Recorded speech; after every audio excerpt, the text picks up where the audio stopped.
"Frank Crutchley," said Kirk, "has got too much of what the cat cleans her paws with."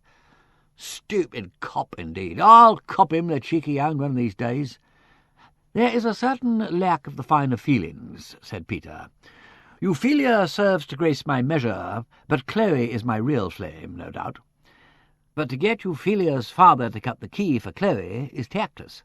"I'll tain't my business to run a Sunday school," said the superintendent, "but that Polly Mason's asking for trouble. The banns is going up next Sunday," says she, bold as brass. "Are they?" says I. "Well, if I was you, my girl, I'd run round to parson with 'em myself, straight away, before your young man changes his mind. If you and him's walking out in a proper way, there's no need to have keys to other folks' barns. I didn't say anything about the young lady in London, because that's over and done with, but where there's one, there might be two." "There were two," said Harriet resolutely, "and the other one was here in Pagford." "What's that?" said Kirk. Harriet told her story for the second time that evening. "Well, I'm bothered!" exclaimed Mr. Kirk, laughing heartily. "Oh, poor old Aggie Twitterton! Oh, and kissing Frank Crutchley in the churchyard! Oh, that's a good one." Neither of the other two made any comment. Presently Kirk's mirth subsided, and he showed signs of being once more in a state of mental gestation. His eyes became fixed, and his lips moved silently. "Half a moment, said Kirk, while they watched him breathlessly. "Aggie Twitterton, eh? And young Crutchley? Now that's made me think of something, that has. Now don't you tell me—" "There! I knew I'd get it." "I thought you would," said Peter, only half aloud. "'Twelfth night!" cried Mr. Kirk exultantly. "Orsino, that's it. Too old, by heaven. Let still the woman take an elder than herself. Ah, I knew there was something in Shakespeare." He fell silent again. "Hello," he said, in a changed tone. "That's all right, but see here. If Aggie Twitterton wanted the money for Frank Crutchley and had the keys to the house, what was to prevent her? Eh?" "Nothing whatever," said Peter. "Only you've got to prove it, you know." "I've had my eye on Aggie Twitterton all along," said Superintendent. "After all, you can't get over them things she said, and her knowing about the will and all. And come to look at it, whoever did it had to get into the house now, hadn't they?" "Why?" demanded Peter. "How do you know Noakes didn't come out and get killed in the garden?"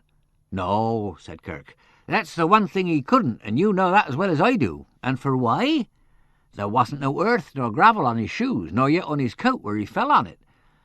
And this time of year, and with the rain we had last week, there would have been.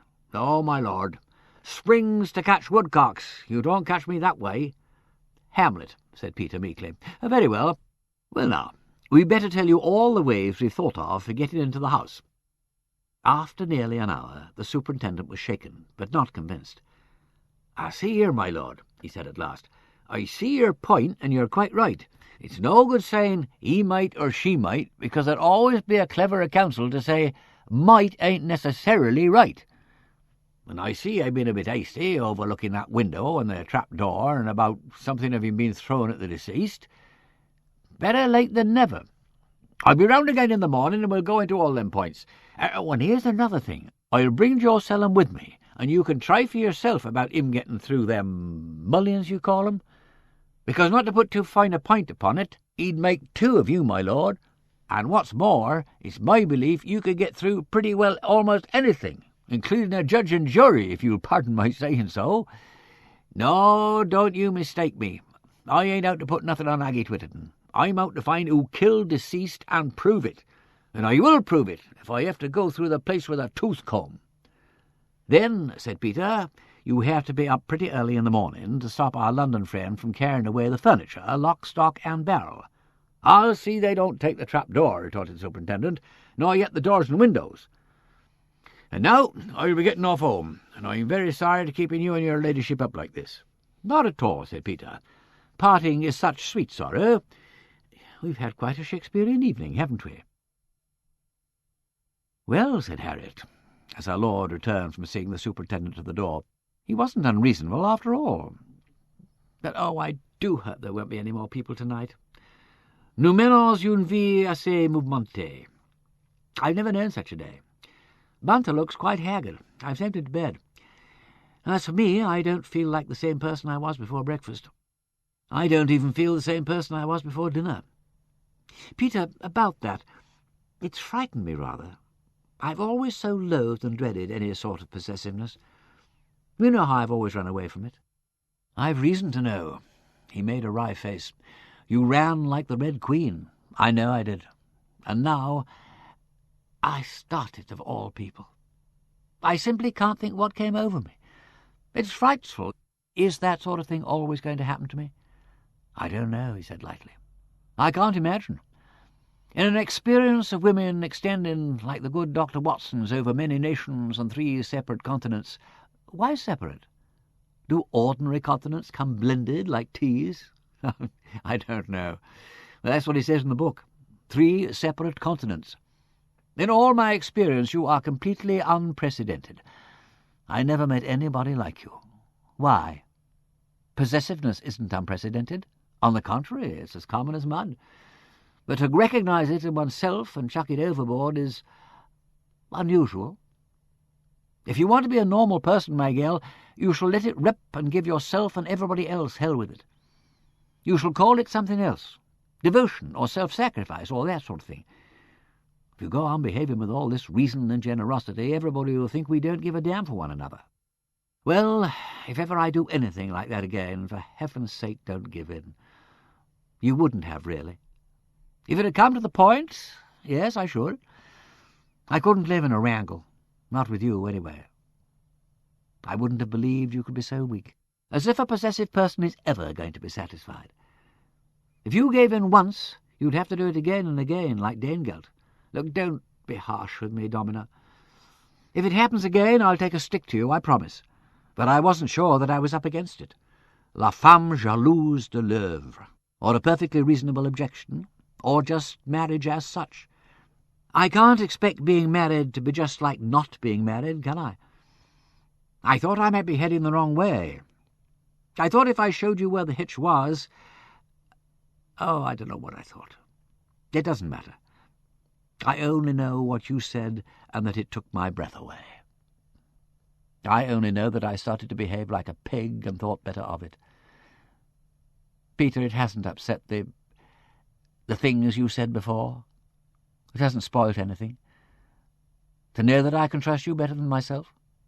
What do you think? But listen, dear, for God's sake, let's take the word possess and put a brick round its neck and drown it. I will not use it or hear it used, not even in the crudest physical sense. It's meaningless. We cannot possess one another. We can only give and hazard all we have. Shakespeare, as Kirk would say. I don't know what's the matter with me tonight. Something seems to have got off the chain. I've said things I didn't think I could say if I lived to be 100, by which time most of them wouldn't be worth saying. It seems to be that kind of a day. I've said things too. I think I've said everything except, that's true, you never have said it. You've always found some other phrase for it. Un peu d'audace que diable. Well, I love you. Bravely said. Now I had to screw it out of you like a cork out of a bottle. Why should that phrase be so difficult? I, personal pronoun, subjective case, L-O-V-E, love, verb, active meaning. Well, on Mr. Square's principle, go to bed and work it out. The window was still open. For October, the air was strangely mild and still. For somewhere close at hand, a cat, probably the Ginger Tom, lifted its voice in a long-drawn wail of unappeasable yearning. Peter's right hand searched the sill and closed upon the granite paperweight. But even in the act he changed his mind, released his grip, and with the other hand drew the casement to and fastened it. "Who am I," said he aloud, "to cast stones at my fellow mortal?" He lit his candle, extinguished the lamps, and made his way upstairs.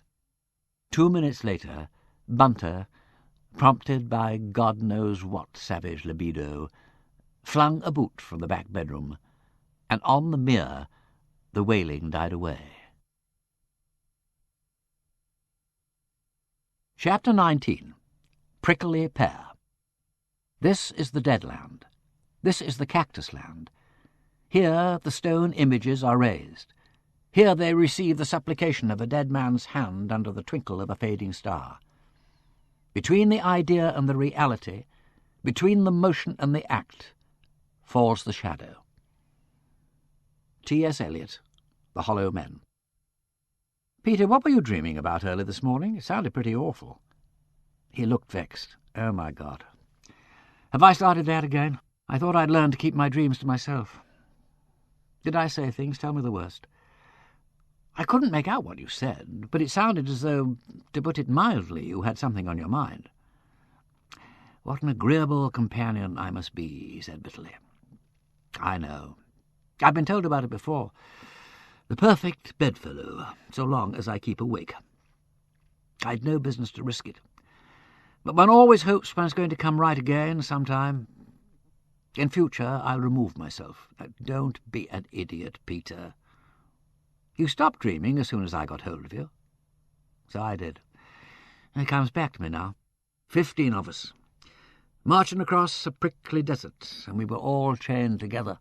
There was something I'd forgotten, to do or to tell somebody.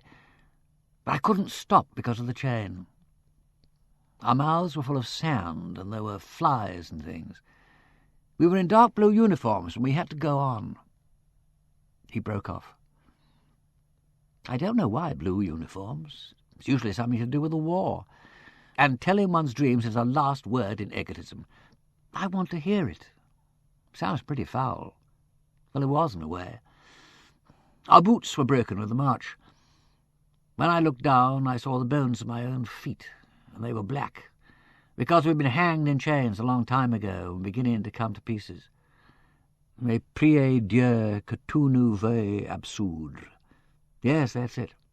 Very like the Ballade des Pendus, only it was hot, with a sky like brass, and we knew that the end of the journey would be worse than the beginning. And it was all my fault, because I'd forgotten... Oh, whatever it was. What was the end of it? It didn't end. It changed when you touched me. Something about rain and a bunch of chrysanthemums. Oh, it was only the old responsibility dream, and a mild one at that. The funny thing is that I know there is something I've forgotten. I woke up with it on the tip of my tongue. But it's gone. It'll come back if you don't worry. Oh, I wish it would. And then I shouldn't feel so guilty about it. Hello, Bunter, what's that? The post? Heaven above, man, what have you got there? Our silk hat, my lord." "Silk hat? Oh, don't be ridiculous, Bunter. We don't want that in the country." "The funeral is this morning, my lord. I thought it possible your lordship might desire to attend it. The prayer books are in the other parcel with the black suit." "But surely to goodness I can go to a village funeral without a morning suit and a top hat." "The conventional marks of esteem are highly appreciated in rural communities, my lord. But it is as your lordship wishes. 2 vans have arrived to take the furniture, my lord, and Superintendent Kirk is below with Mr. McBride and Mr. Solomons. With your lordship's permission, I will suggest that I should take the car over to Broxford and order a few temporary necessities, such as a couple of camp beds and a kettle." "Peter," said Harriet, looking up from her correspondence, "there's a letter from your mother. She says she's going down to the Dower House this morning. The shooting party at the Hall is broken up, and Gerald and Helen are going for the weekend to Lord Attenborough's. She wonders whether we would like to join her for a day or two. She thinks we may need rest and change, not from one another, she's careful to explain, but from what she calls housekeeping. My mother is a very remarkable woman. Her faculty for hitting the right nail on the head is almost miraculous, especially as all her blows have the air of being delivered at random. Oh, housekeeping! The house is about all we're likely to keep by the looks of it. What do you think of the idea?" "It's rather for you to say. We've got to go somewhere or other, unless you really prefer the kettle and the camp bed, to which Bunter so feelingly alludes. But it's said to be unwise to introduce the mother-in-law complication too early on. There are mothers-in-law and mothers-in-law. True, and you wouldn't be bothered with the others-in-law, which makes a difference. We once talked about seeing the old place when we could do it on our own. I'd like to go, Peter." "Very well, then, you shall. Bunter, send Her Grace a wire to say we're coming down tonight." "Very good, my lord." "Heartfelt satisfaction," said Peter, as Bunter left them. "He'll be sorry to abandon the investigation, but the camp beds and the kettle would break even Bunter's spirit. In a way, I feel rather thankful to Mr. Solomons for precipitating matters. We haven't run away. We've received the order to retreat, and can march out with all the honours of war." "You really feel that?" "I think so. Yes, I do." Harriet looked at him and felt depressed, as one frequently does when one gets what one fancied one wanted. "You'll never want to come back to this house again?" He shifted uneasily. "Oh, I don't know. I could be bound in a nutshell, were it not that I have bad dreams." But he would always have bad dreams in that house while the shadow of failure lay on it. He pushed the subject aside by asking, "Any other news from the mater?" "Not news, exactly. Of course, she's awfully sorry we've been troubled by all this. She thinks she has found us a very suitable pair of housemaids to come in November. The chandelier is up, and every drop has been separately silenced so as not to jingle. She had the piano tuner playing the piano at it for an hour on end, and it didn't let out a single ting-a-ling. Ahasuerus caught a mouse on Tuesday night and put it in Franklin's bedroom slipper. Your nephew Jerry had a little difference of opinion with the policeman, but explained that he had been marrying off his uncle and escaped with a fine and a caution. That's all. The rest is, well, it more or less amounts to saying she's glad I can give you a good chit, and it may not be a bad thing to begin with a little adversity." "Oh, perhaps she's right. I'm thankful it was a good chit, anyhow. Meanwhile, here's a note from you from Uncle Pandarus. I mean Uncle Paul. Enclosed in a letter to me, in which he has the impertinence to hope that my addiction of late years to what he calls intemperate orgies of virtue have not left me too much out of patience for my métier d'époux. He recommends une vie réglée, and begs I will not allow myself to become trop émotionné, since emotion tends to impair les forces vitales. I don't know anybody who can cram more cynical indelicacies into a letter of good advice than my Uncle Pandarus. Mine's good advice, too, but it isn't exactly cynical. Mr. Delegati had, in fact, written, "My dear niece, I hope that my absurd, but on the whole agreeable nephew is contriving to fill your cup with the wine of life. May an old man who knows him well remind you that what is wine to you is bread to him. You are too sensible to be offended by cette franchise. My nephew is not sensible at all, merely sensitive and a little sensual. He needs you far more than you need him. Be generous to him. His is a character which it would be impossible to spoil. He feels the need to give of himself, to unburden himself. You would not refuse him this modest pleasure, would you? Coldness or even coquetry slay him, and he has no idea how to dominate, to make his presence felt, and a fight quite disgusts him. These facts you well know already, my apologies. I find you most agreeable, and I believe that his well-being is something that we both treasure. Furthermore, he spreads a little happiness to everyone who meets him. I hope that you find in him something to please you. You have only to be happy yourself to make him happy. He doesn't easily bear that others should suffer. I send you, dear niece, my very best wishes." Peter grinned. "I won't ask what it is. The least said about Uncle Paul's good advice, the soonest mended. He's a most regrettable old man, and his judgment is disgustingly sound. According to him, I suffer from a romantic heart which plays the cat and banjo with my realistic mind." Mr. Delegati had, in fact, written, "This woman will be a lever for you. Up to now she has only known the sadnesses of love. You will teach her its delights. In you she will find unexpected subtleties which she will greatly appreciate. But above all, my friend, no weaknesses. She is no stupid, ignorant girl. She is a highly intelligent woman who likes to use her brain to solve difficulties. Don't be excessively submissive. She won't thank you for it. Still less should you try to wheedle her, as she may change her opinion of you. You must convince her, and then I am sure she will show you great generosity, or magnanimity. Try to restrain the wild leaps of a generous heart, or rather hold them in reserve for those moments of conjugal intimacy where they will not appear out of place, and may prove useful to you in some way.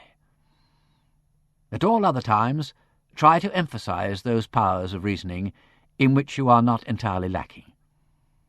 At your age, I should be quite specific here, one never succeeds by going in for wild embraces and ear-piercing wails.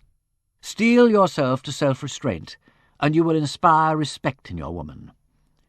Stand up to her, and you will provide her with the best way of not becoming bored. Peter folded this epistle away with a grimace and inquired, "Do you mean to go to the funeral?" "I don't think so. I've got no black frock to do your top hat credit, and I'd better stay here to keep an eye on the Solomon's McBride outfit. Oh, Bunter can do that. Oh, no. He's panting to attend the obsequies. I've just seen him brushing his best bowler. Are you coming down?" Not for the moment, no. There's a letter from my agent I've simply got to attend to. I thought I'd cleared up everything nicely, but one of the tenants has chosen this moment to create a tiresomeness. And Jerry's got himself into a jam with a woman and is really frightfully sorry to bother me, but the husband has turned up with the light of blackmail in his eye, and what on earth is he to do? Great heavens! That boy again! What I shall not do is to send him a cheque.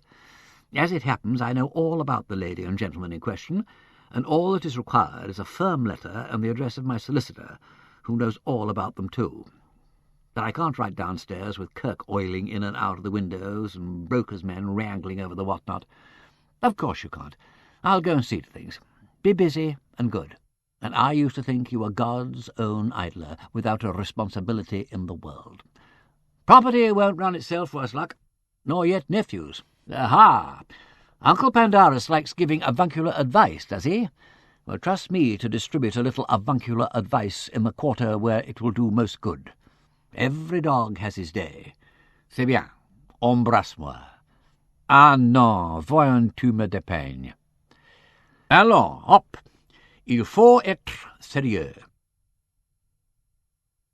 Peter, having dealt with his correspondence and been persuaded, fretfully protesting, into a black suit and a stiff collar, came downstairs and found Superintendent Kirk about to take his leave, and Mr. McBride just issuing victor from a heated three-cornered argument between himself, Mr. Solomons, and a dusty-looking professional person who explained that he represented the executrix. What precise business arrangement had been come to, Peter didn't ask, and never discovered. The upshot seemed to be that the furniture was to go, Harriet, on Peter's behalf, having waived all claim to it on the grounds, A, that they had so far paid nothing for the use of it, B, that they would not have it if it were given away with a pound of tea, and C, that they were going away for the weekend, and D, would be glad to have it out of the house as soon as possible to make room for their own goods. This point having been settled, Mr. McBride appealed to the superintendent for leave to carry on. Kirk nodded gloomily. "No luck?" asked Peter. "Not a ha'porth," said Kirk. "It's as you said. Puffet and Bert Riddle have left their marks all over the place upstairs, but there's no telling if some of them wasn't made last week. There's no dint on this floor, as there might be if a stone had been thrown down, but on the other hand, this old oak is that hard you couldn't make any impression on it if you heaved rocks at it for a week. I don't know, I'm sure. I never seen such a case. There don't seem to be nothing you can lay your finger on." "Have you tried squeezing Selden through the window?" "Joe Selden?" Kirk snorted. "If you was to go down to the village, you'd see Joe Selden. Talk of a traffic jam. I never seen nothing like it in all my born days. There's half Pagford here, and pretty well the whole of Broxford, and all them newspaper men from London, and the Broxford and Pagford Gazette, and the North Arts Advertiser, and a chap with one of them moving picture cameras, and cars that thick in front of the Crown nobody can get in, and such a mob round the bar they can't get served when they are in. Joe's got more than he can do. I've left my sergeant down there to lend him a hand. And," said the superintendent indignantly, "just as we got about 20 cars parked neat and tidy in the lane by Mr. Giddy's field, up comes a kid and squeaks, 'Oh, please, mister, can you let me by? I've brought the cow to bull.' And we had to move 'em all out again. Aggravating ain't the word. But there, it can't last for ever, that's a comfort. And I'll bring Joe up here when the funeral's over and out the way." Mr. McBride's men worked expertly. Harriet, watching the swift disintegration of her honeymoon house into a dusty desert of straw and packing cases, rolled up curtains and spidery pictures spreading their loose wires like springs, wondered whether the whole of her married life would have the same kaleidoscopic quality. Character is destiny. Probably there was something in her and Peter that doomed them never to carry any adventure to its close, without preposterous interruptions and abrupt changes of fortune. She laughed as she assisted matters by tying a bunch of fire-irons together, and remembered what a married friend had once confided to her about her own honeymoon. Jim wanted a peaceful place, so we went to a tiny fishing village in Brittany. It was lovely, of course, but it rained a good deal, and I think it was rather a mistake. We had so little to do. We were very much in love, I don't mean we weren't, but there were a great many hours to get through, and it didn't seem somehow quite the right thing just to sit down quietly and read a book. There's something to be said, after all, for the sightseeing kind of honeymoon. It does give one a programme. Well, things didn't always go according to programme. Harriet looked up from the fire-irons and with some surprise observed Frank Crutchley. "Were you wanting any help, my lady?" Well, Crutchley, I don't know. Are you free this morning?" Crutchley explained that he had brought a party over from Great Pagford for the funeral, but they were going to lunch at the Crown and would not be wanting him again till later on. "But don't you want to go to the funeral? You're in the Pagleham choir, aren't you? And the vicar said something about a choral service." Crutchley shook his head. "I've had words with Mrs. Goodacre. Leastways, she's had words with me. That Kirk interfering. Ain't no business of vicar's wife about me and Polly Mason. I went up about having the banns published, and Mrs. Goodacre set on me." "Oh," said Harriet. She was not very well pleased with Crutchley herself, but since he obviously had no idea that Miss Twitterton had made her troubles public, it seemed better not to refer to the subject. By this time Miss Twitterton was probably regretting that she'd spoken, and to take the matter up with Crutchley would only emphasize the poor little woman's humiliation by giving it importance. Besides, one of the removal men was kneeling in the window, laying the bronze horseman and other objects of art tenderly away in a packing-case, while another, on the step-ladder, had relieved the walls of the painted mirror and was contemplating an attack on the clock. "Very well, Crutchley, you can give the men a hand if they need it." "Yes, my lady. Shall I get some of this stuff out?" Well, no, not for the moment." She turned to the man in the window, who had just placed the last atrocity in the case and was putting the lid on. "Do you mind leaving the rest of the room till last? My husband will be coming back here after the funeral, and we may have 1 or 2 people with him. We shall need some chairs to sit on." "All right you are, lady. Could we do a bit upstairs?" "Yes, certainly. And we shan't want this room very long." "OK, lady. Come on, Bill, this way." Bill, a thin man with an apologetic moustache, came obediently down from the steps. "Right-o, George. It'll take us a bit of time to take down them 4 posters. "Can this man give you any help? He's the gardener here." George eyed Crutchley, who had taken the steps and brought them back to the centre of the room. "There's them plants in the greenhouse," said George. "We ain't got no special instructions about them, but we was told to take everything." Yes, the plants have to go, and the ones in here as well. But these will do later. Go and see to the greenhouse, Crutchley." "And there's a sight of things in the outhouse," said George. "Jack's out there. He'd be glad of a hand with them." Crutchley put the steps back against the wall and went out. George and Bill departed upstairs. Harriet remembered that Peter's tobacco and cigars were in the whatnot and collected them. Then, smitten by a sudden pang, she hastened out into the pantry.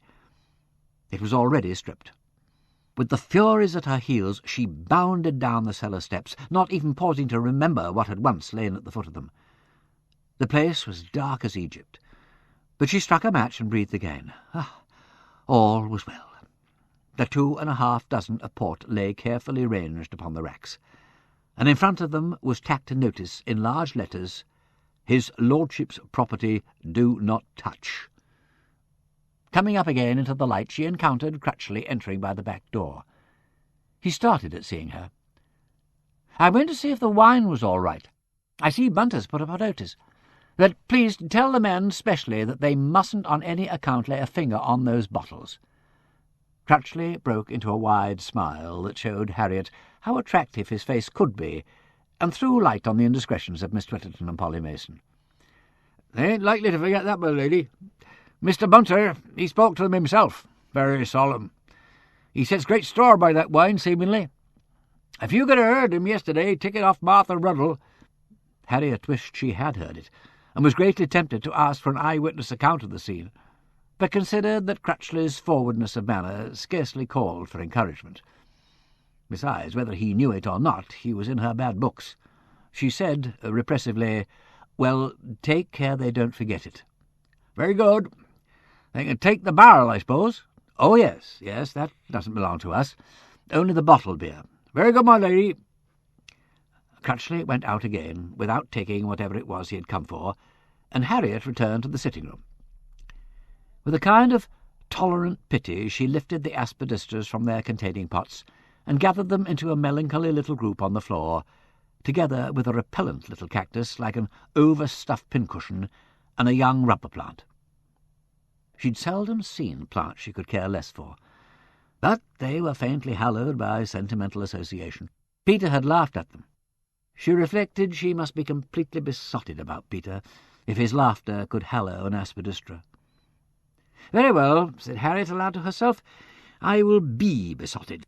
She selected the largest aspidistra and kissed one of its impassive shining surfaces. "But," she added cheerfully to the cactus, "I won't kiss you till you've shaved." A head came suddenly through the window and startled her. "Excuse me, lady," said the head. "Is that there perambulator in the outhouse yourn?" "What? Oh, dear no," said Harriet, with a vivid and sympathetic appreciation of Peter's feelings the evening before. "I knew I should make a bloody fool of myself." They both seemed to be fated that way. It must be something the late owner picked up in a sale." "All right you are, lady," said the head. "Jack's, presumably," and disappeared whistling. Her own clothes were packed. Bunter had come up shortly after breakfast, while Peter was writing letters, and had discovered her struggling with the orange frock. After watching her thoughtfully for a few moments, he had offered his assistance, and it had been accepted with relief. The more intimate parts of the business had, after all, been effected previously, though when Harriet saw her underwear unpacked later on, she could not remember having used so much tissue paper, and was surprised to know herself such a neat packer. Anyhow, it was all done. Crutchley came into the sitting-room with a number of glasses on a tray. "Thought you might be needing these, my lady." "Oh, thank you, Crutchley. How very sensible of you. Yes, we probably shall. Just put them down over there, would you?" "Yes, my lady." He seemed disposed to linger. "That fellow Jack," he said suddenly after a pause, "wants to know what he's to do with some of that tinned and bottle stuff." "Tell him to leave it in the pantry." "He don't know which is yours, my lady. Everything with a Fortnum and Mason's label. If there's anything else, it probably belongs to the house." "Very good, my lady. Shall you and his lordship be coming back here again later on, if I might ask?" "Oh, yes, Crutchley, I'm sure we shall." "Were you thinking about your job here?" "Of course, we may be going away for a while alterations are done, but we should like you to keep the garden in order." "Ah, thank you, my lady. Very good." There was a slight embarrassed silence. Then, "Excuse me, my lady, I was wondering—" He had his cap in his hands, twisting it rather awkwardly.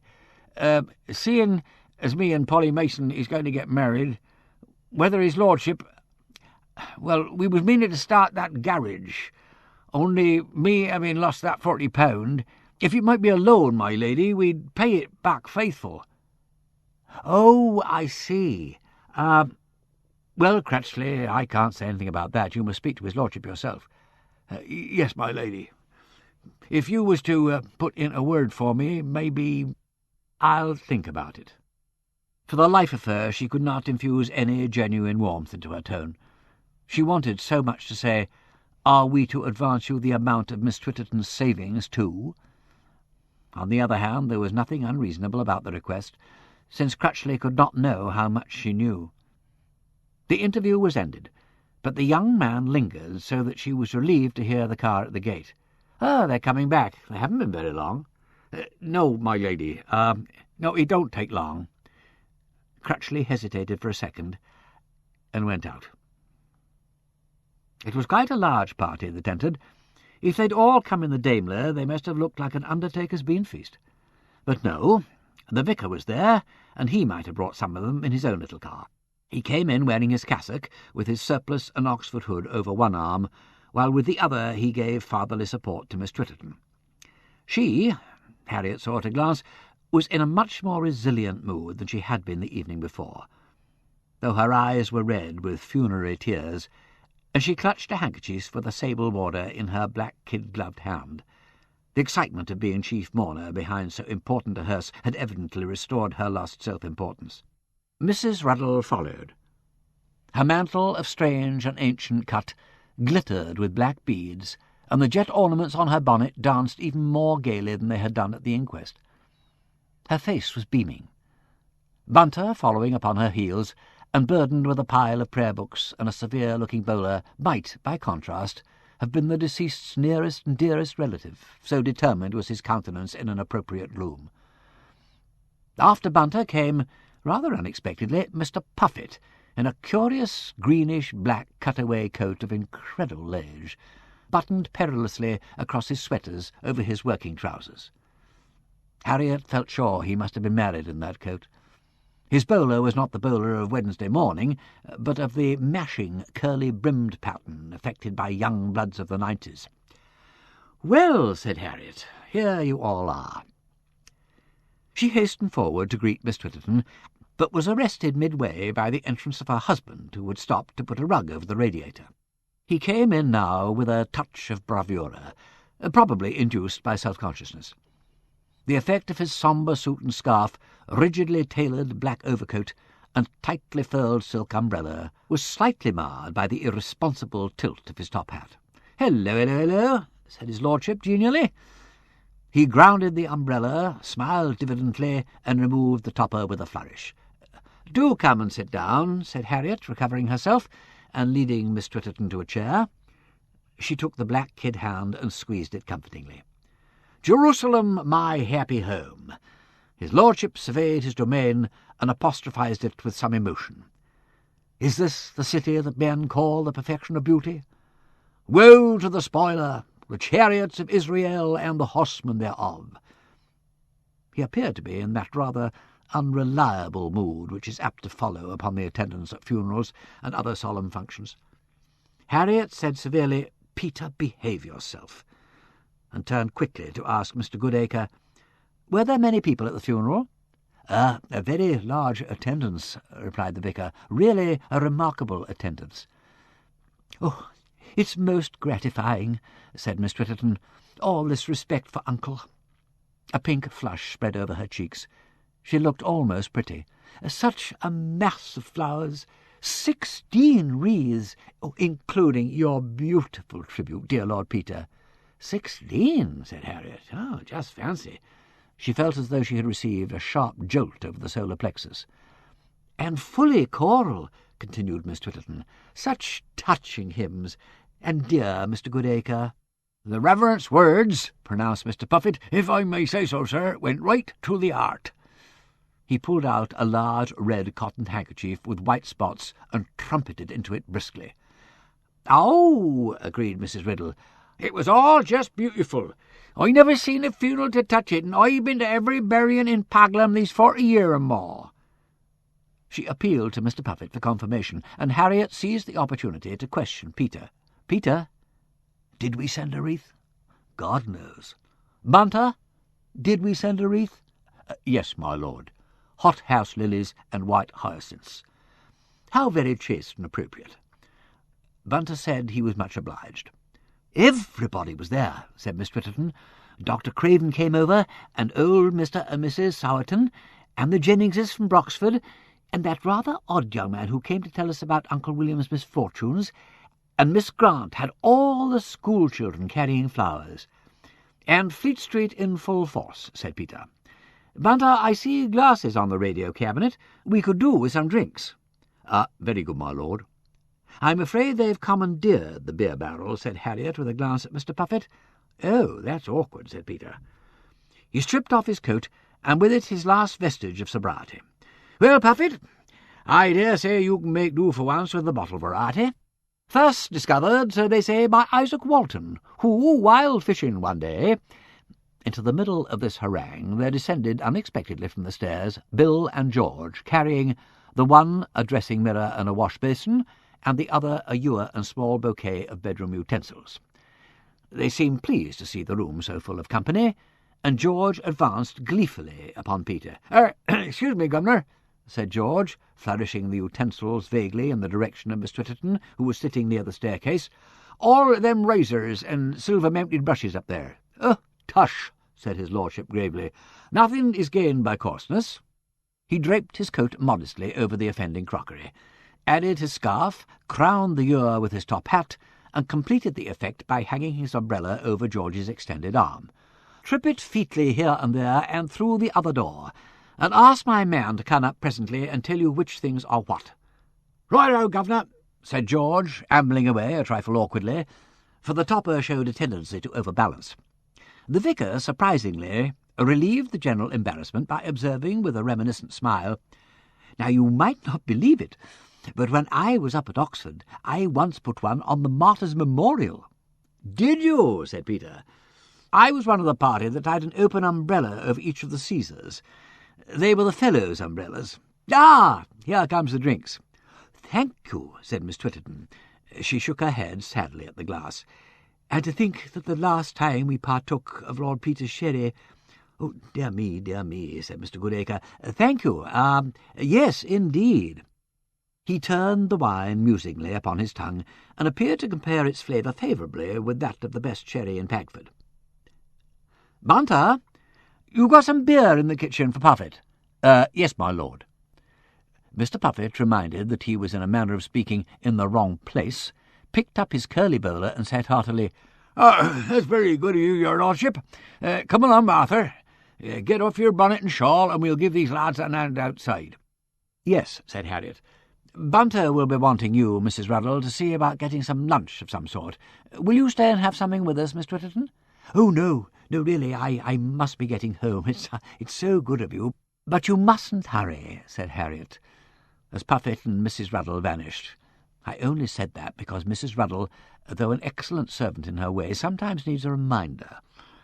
"Mr. Goodacre, won't you have a drop more sherry?" "Oh, no, really, no, I must be moving homewards." "Not without your plants," said Peter. "Mr. Goodacre has prevailed upon Mr. Macbride Harriet to let the cacti go to a good home." "For a consideration, no doubt." "Oh, of course," said the vicar. "I paid him for them. That was only right. He has to consider his clients.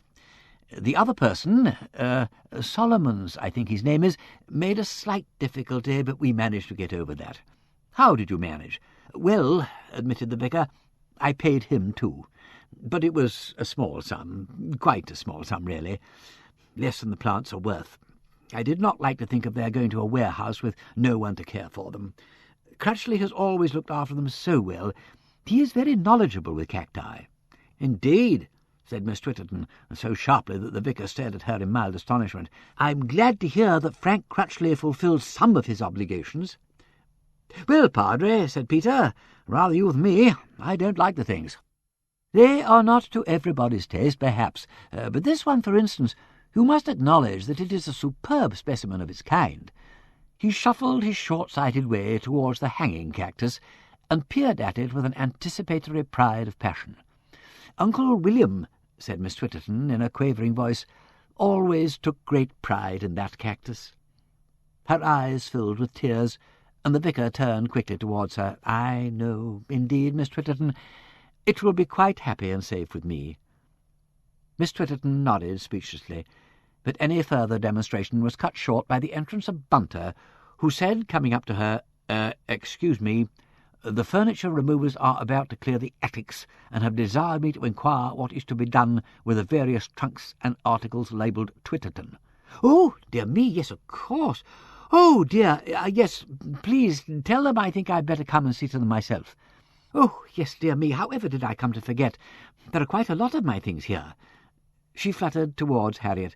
"I hope you won't mind. I won't trespass on your time, but I'd better see what's mine and what isn't."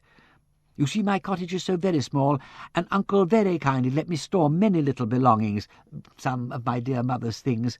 But of course, said Harriet, do go anywhere you like, and if you want any help— Oh, thank you so much.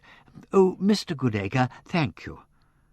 The vicar, politely holding open the staircase door, extended his hand. As I shall be going in a very few minutes, I'll say good-bye now, just for the moment. I shall, of course, come and see you, and now you mustn't allow yourself to brood, you know. In fact, I'm going to ask you to be very brave and sensible, and come and play the organ for us on Sunday as usual. Now, will you? We've all come to rely on you so much. Oh, yes. Yes, on Sunday. Of course, dear Mr. Goodacre. If you wish it, I'll do my best. It will gratify me very much. Oh, thank you. Everybody's so good to me. Miss Twitterton vanished upstairs in a little whirl of gratitude and confusion. Poor little woman, poor little soul, said the vicar. It's most distressing. This unsolved mystery hanging over us. Yes, said Peter, absently. Not too good. It gave Harriet a shock to see his eyes, coldly reflective, still turned towards the door by which Miss Twitterton had gone out. She thought of the trapdoor in the attic and the boxes. Had Kirk searched those boxes, she wondered? If not, well, then what? Could there be anything in a box? A blunt instrument with perhaps a little skin and hair on it? It seemed to her that they'd all been standing silent a very long time, when Mr. Goodacre, who had resumed his doting contemplation of the cactus, suddenly said, "Now this is very strange indeed." She saw Peter start, as it were, out of a trance and cross the room to see the strange thing. The vicar was staring up into the nightmare vegetable above his head with a deeply puzzled expression. Peter stared too, but since the bottom of the pot was 3 or 4 inches over his head, he could see very little. "Look at that," said Mr. Goodacre in a voice that positively shook. "Do you see what that is?" He fumbled in his pocket for a pencil, with which he pointed excitedly to something in the centre of the cactus. "From here," said Peter, stepping back, "it looks like a spot of mildew, though I can't see very well from this distance. But perhaps in a cactus there's merely the bloom of a healthy complexion." "It is mildew," said the vicar grimly. Harriet, feeling that intelligent sympathy was called for, climbed on the settle so that she could look at the plant on a level. "There's some more of it on the upper side of the leaves, if they are leaves and not stalks." "Somebody," said Mr. Goodacre, "has been giving it too much water." He looked accusingly from husband to wife. "Well, we haven't any of us touched it," said Harriet. She stopped, remembering that Kirk and Bunter had handled it, but they were scarcely likely to have watered it. "I'm a humane man," began Peter, "and though I don't like the prickly brute—" Then he too broke off, and Harriet saw his face change. It frightened her. It became the kind of face that might have belonged to that agonized dreamer of the morning hours. "What is it, Peter?" He said in half a whisper, "Here we go round the prickly pear, prickly pear, prickly pear."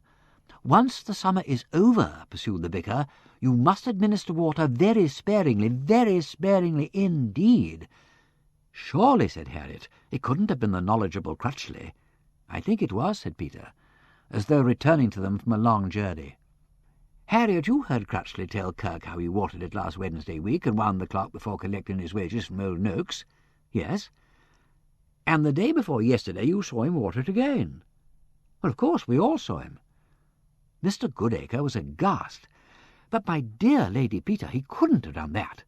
The cactus is a desert plant. It only requires watering about once a month in the cooler weather."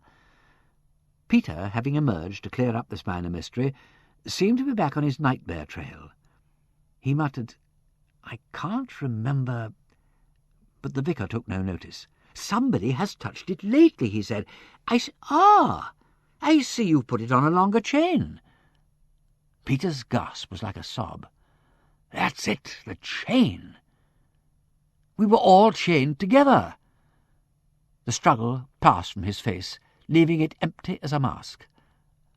"What's that about a chain, Padre?" Chapter 20. When you know how, you know who.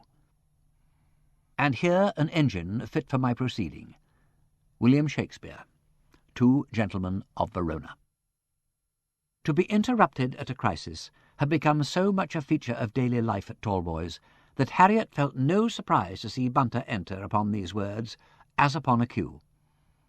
Behind him hovered the forms of Puffet and Crutchley. "If it will not inconvenience your lordship, the men are anxious to get these pieces of furniture out." "You see," added Mr. Puffet, stepping forward, "they works on contract. Now, if we could just slip some of these things out to them—" He waved a fat hand persuasively toward the sideboard, which was a massive dresser, made all in one piece and extremely heavy. "All right, Sir Peter, but be quick. Take them and go." Bunter and Puffet seized upon the near end of the dresser, which came staggering away from the wall, its back festooned with cobwebs. Crutchley seized the far end and backed with it to the door. "Yes," continued Mr. Goodacre, whose mind, once it fastened onto anything, clung to it with the soft tenacity of a sea anemone. "Yes, I suppose the old chain had become unsafe. This is an improvement. You get a much better idea of the cactus now." The sideboard was moving slowly across the threshold, but the amateurs were not making too good a job of it, and it stuck. Peter, with sudden impatience, pulled off his coat. "Oh, how he hates," thought Harriet, "to see anything bungled." "Easy does it," said Mr. Puffet. Whether by good luck or superior management, no sooner had Peter set his hand to it than the top-heavy monstrosity abandoned the position and went sweetly through. "That's done it," said Peter. He shut the door and stood before it, his face slightly flushed with exertion. "Yes, Padre, you were saying about the chain. It used to be shorter?" "Why, yes, I'm positive it was. Quite positive. Let me see. The bottom of the pot used to come about here." He raised his hand slightly above the level of his own tall head. Peter came down to him. "About 4 inches higher." "You're sure?" "Oh, yes, quite. Yes, and the—" Through the unguarded door came Bunter once more, armed with a clothes-brush. He made for Peter, seized him from behind, and began to brush the dust from his trousers. Mr. Goodacre, much interested, watched the process. "Ah," he said, dodging out of the way as Puffet and Crutchley came in to remove the settle nearest the window, "that's the worst of those heavy old sideboards. It's so difficult to clean behind them. My wife here always complained about ours. That'll do, Bunter. Can't I be dusty if I like?" Bunter smiled gently and began on the other leg. "I'm afraid," went on the vicar, "I should give your excellent man hours of distress if I were his employer. I'm always being scolded for my untidiness." Out of the tail of his eye he saw the door shut behind the other 2 men, and his mind, lagging behind his vision, made a sudden bound to catch up with it. "Wasn't that Crutchley? We ought to have asked him." "Bunter," said Peter, "you heard what I said. If Mr. Goodacre likes, you can brush him. I will not be brushed. I refuse." He spoke with more sharpness under his light tone than Harriet had ever heard him use. She thought, "For the first time since we were married, he has forgotten my existence." She went over to the coat he'd thrown off and began to search it for cigarettes, but she did not miss Bunter's quick upward glance or the almost imperceptible jerk of Peter's head. Bunter, without a word, went to brush the vicar, and Peter, released, walked straight up to the fireplace. Here he stopped, and his eyes searched the room. "Well, really," said Mr. Goodacre, with a refreshing delight in novelty, "being valeted is quite a new experience for me." "The chain," said Peter. "Now where—" "Oh, yes." Mr. Goodacre took up his thread again. "I was about to say, that is certainly a new chain. The old one was of brass to match the pot, whereas this—" "Peter," said Harriet involuntarily. "Yes," he said, "I now know."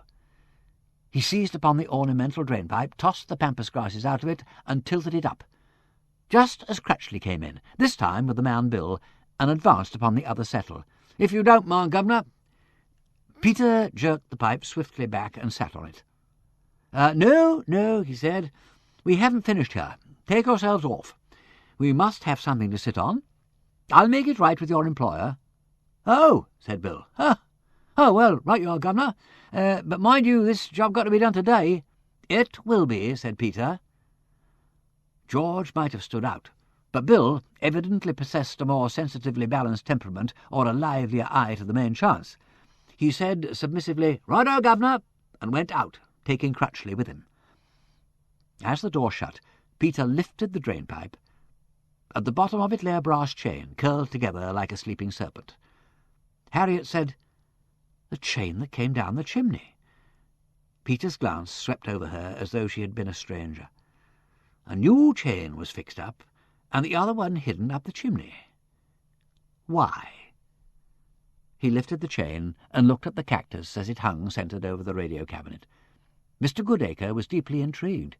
"Now that," he said, taking the end of the chain in his hand, "looks remarkably like the original chain. See, it is darkened with soot, but it's quite bright when you rub it." Peter dropped his end of the chain, leaving it dangling in the vicar's hand. He picked out Harriet from the rest and said to her, as though propounding a problem to the brightest-looking of a not-too-hopeful class, when Crutchley had watered the cactus, which he had watered the week before and which should only be watered once a month, "In the cold weather," said Mr. Goodacre, "he was on the steps here. He wiped the pot. He got down. He put back the steps over here by the clock.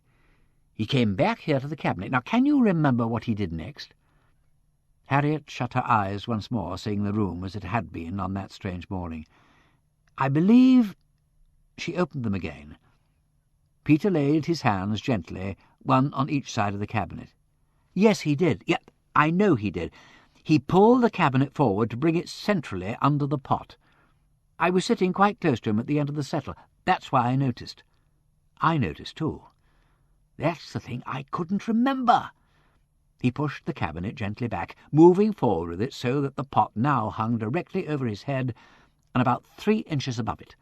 "Dear me," said Mr. Goodacre, surprised to find that something of importance was apparently going on. "This is all very mysterious." Peter made no reply, but stood gently lifting and letting fall the lid of the radio cabinet. "Like this," he said softly. "Like this. This is London calling." "I'm afraid I'm being very stupid," mentioned the vicar again.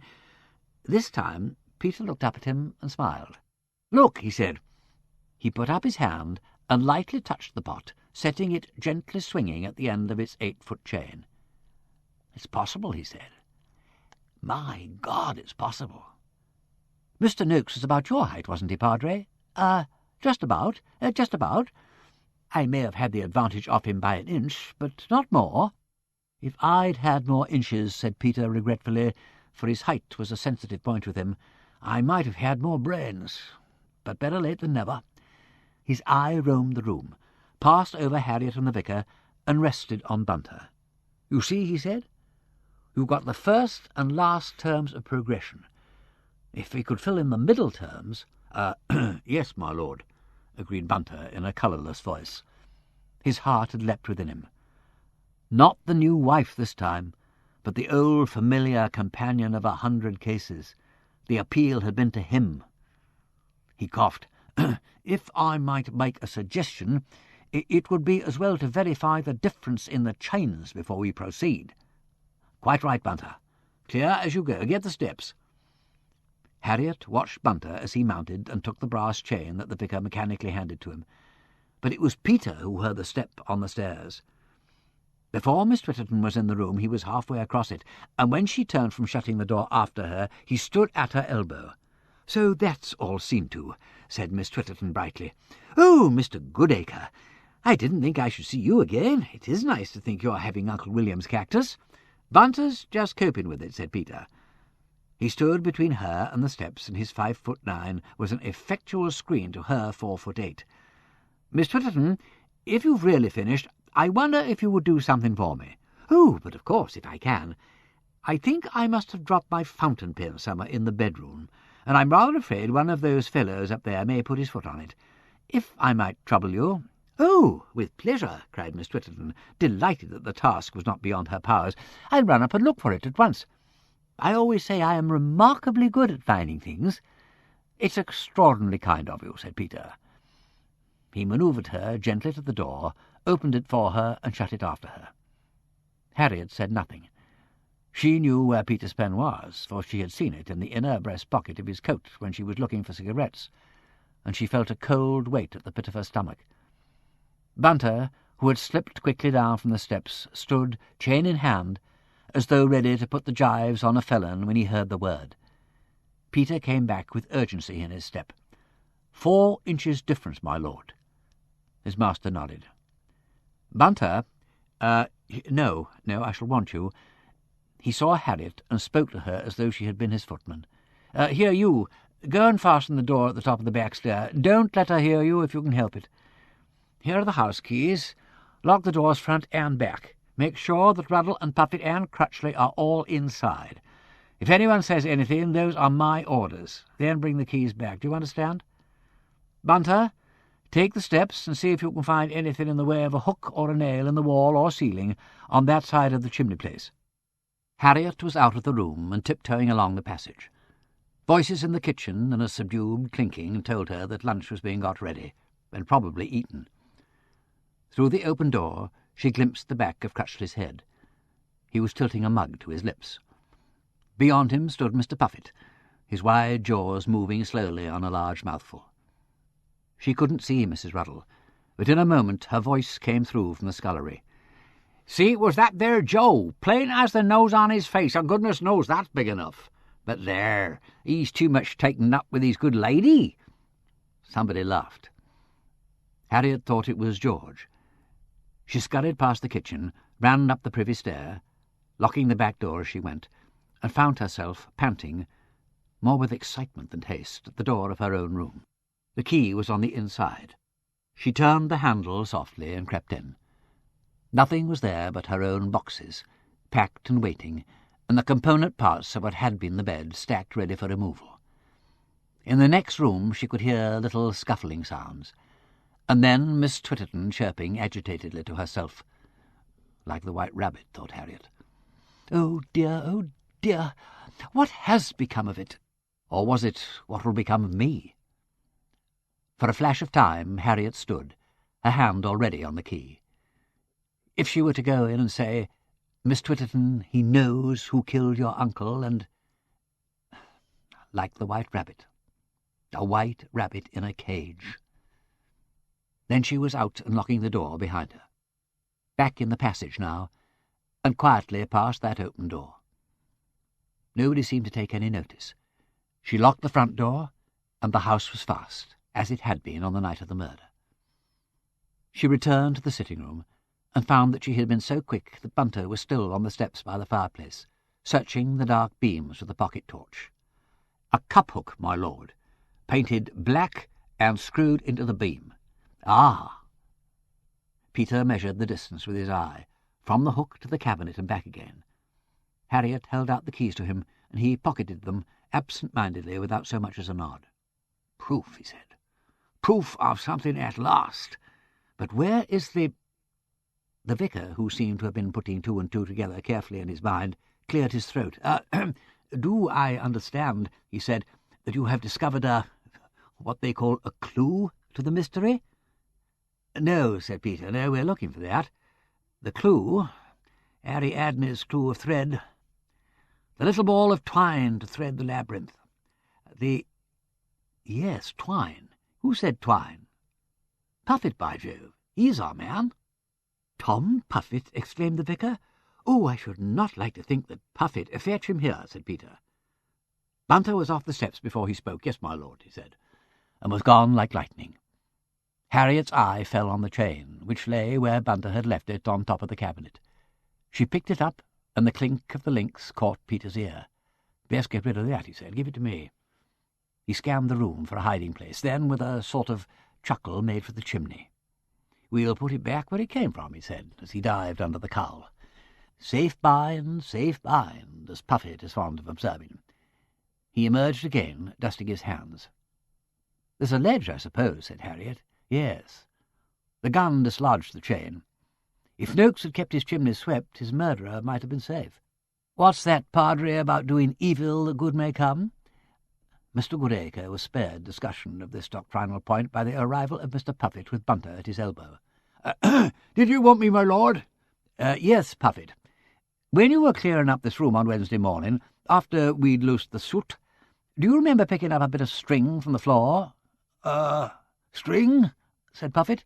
Well, if it's string you're looking for, I reckon you've come to the right place for it. When I sees a bit of string, my lord, I picks it up and puts it away, handy when wanted."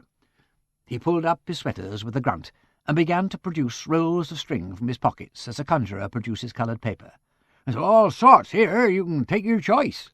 As I says to Frank Crutchley, safe bind, I says." "That was about a piece of string, wasn't it?" "That's right," said Mr. Puffet, extracting with some difficulty a thick piece of small cord. "I picks up a piece of string off this very floor, and I says to him, alluding to that there £40 of his, I says to him, 'I thought I saw you pick some up. I suppose you can't tell by this time which piece it was?'" "Oh," said Mr. Puffet, enlightened, "I get you now, my lord. You was wanting that particular bit of string. Well, now, I don't know as I could rightly say which was that identical piece of string. Not the string I couldn't. Not but what it was a good bit of string, too. A good thick piece. Reckon it might be a yard long without knots. But whether it was this piece now or that piece, I wouldn't pretend to say." "A yard long," said Peter. "Well, it must have been more than that." No, said Mr. Puffet, "not the string. Well, it might have been 4 foot, not more. There was a rare good bit of black fishing line, maybe 20 feet or so, but it's string you're looking for." "I made a mistake," said Peter. "I ought, of course, to have said fishing line." "Naturally it would be fishing line. And black. It had to be. Have you got that on you?" "Oh," said Mr. Puffet, "well, if it's fishing line you're after, why didn't you say so? Safe bind."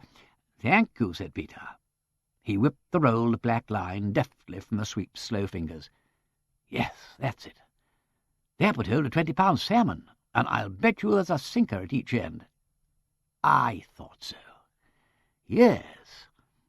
He threaded one end of the line through one of the rings at the lip of the pot, brought the 2 ends with their sinkers together, and handed them to Bunter, who took them without a word, mounted the steps, and passed the double line over the hook in the ceiling. "Oh," said Harriet. "Oh, I see now. Oh, Peter, how horrible." "Haul up," said Peter, unheeding. "Take care you don't foul the line." Bunter hauled on the line, grunting a little as it cut into his fingers. The pot, steadied from below by Peter's outstretched hand, stirred, lifted, moved up and away out of his reach, rising in a great semicircle at the end of the iron chain. "It's all right," said Peter. "The plant won't fall out. It's a dead tight fit, as you know. Haul steady." He went to take the slack of the line as it came down over the hook. The pot now lay level, strung out flat below the rafters, the cactus emerging sideways so that it looked in the dimness like a monstrous hermit crab crawling out greedily from its shell. The vicar, peering up at it, ventured a remonstrance. "Oh, pray, be careful, my man. Oh, if that thing were to slip and come down, it might easily kill somebody." "Very easily," said Peter. "That's what I was thinking." He walked backwards towards the radio cabinet, keeping the double-string taut in his hand. "It must weigh getting on for 14 pound, said Bunter. "I can feel it," said Peter grimly. "How did you come not to notice its weight when you and Kirk were examining it? It's been loaded with something. Lead shot, from the feel of it. This must have been planned some time ago." "So that," said Harriet, "is how a woman could have broken a tall man's head. A woman with strong hands. Or anybody," said Peter, "who didn't happen to be there at the time. Anyone with a cast-iron alibi. God makes power, Padre, and man makes engines." He brought the 2 ends of the line to the edge of the cabinet, to which they reached exactly. He lifted the lid and slipped them under, then brought the lid down upon them.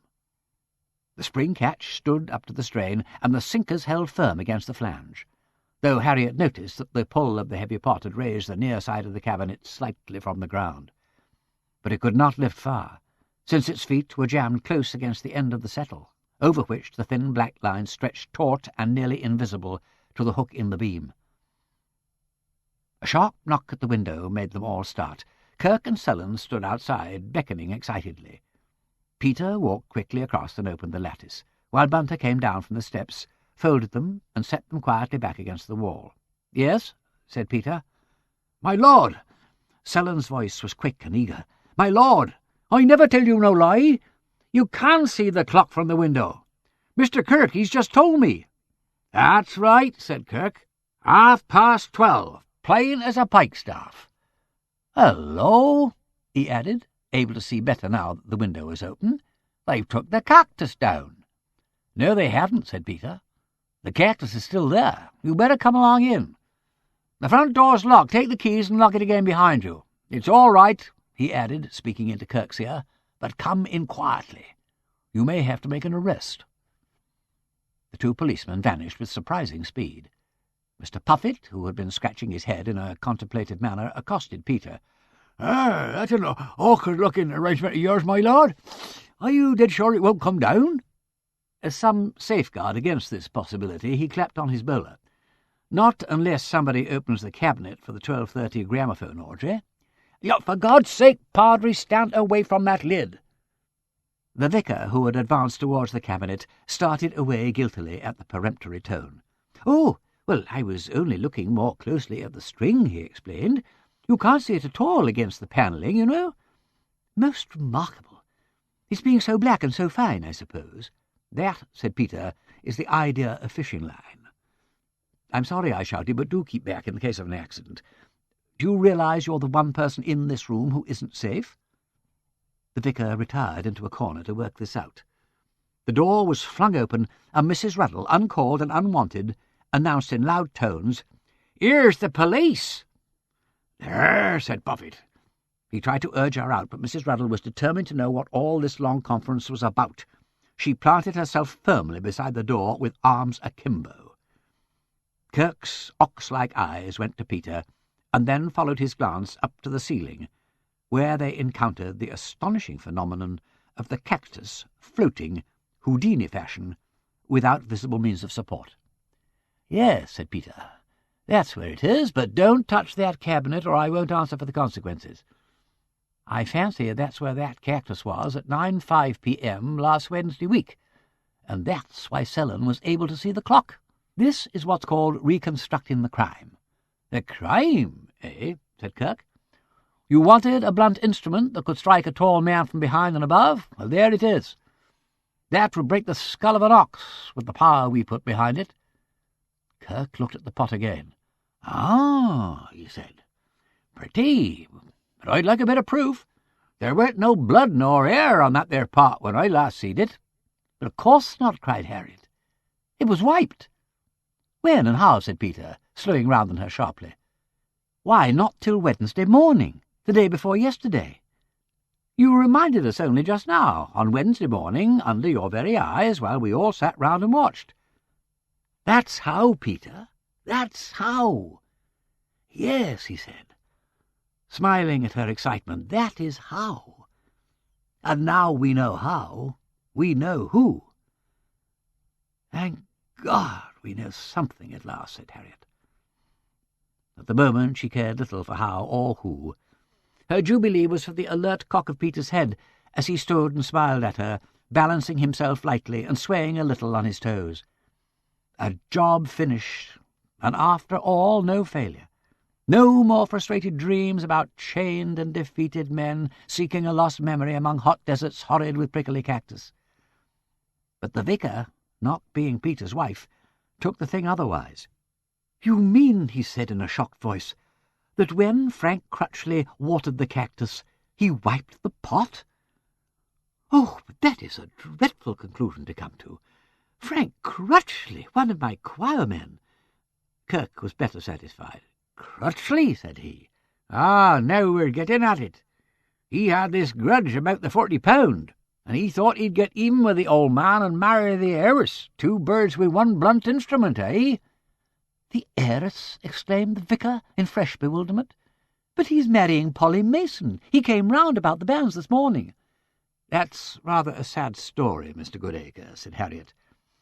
"He was secretly engaged to Miss Twitterton, and he—" "Shh! Do you think they were in it together?" began Kirk.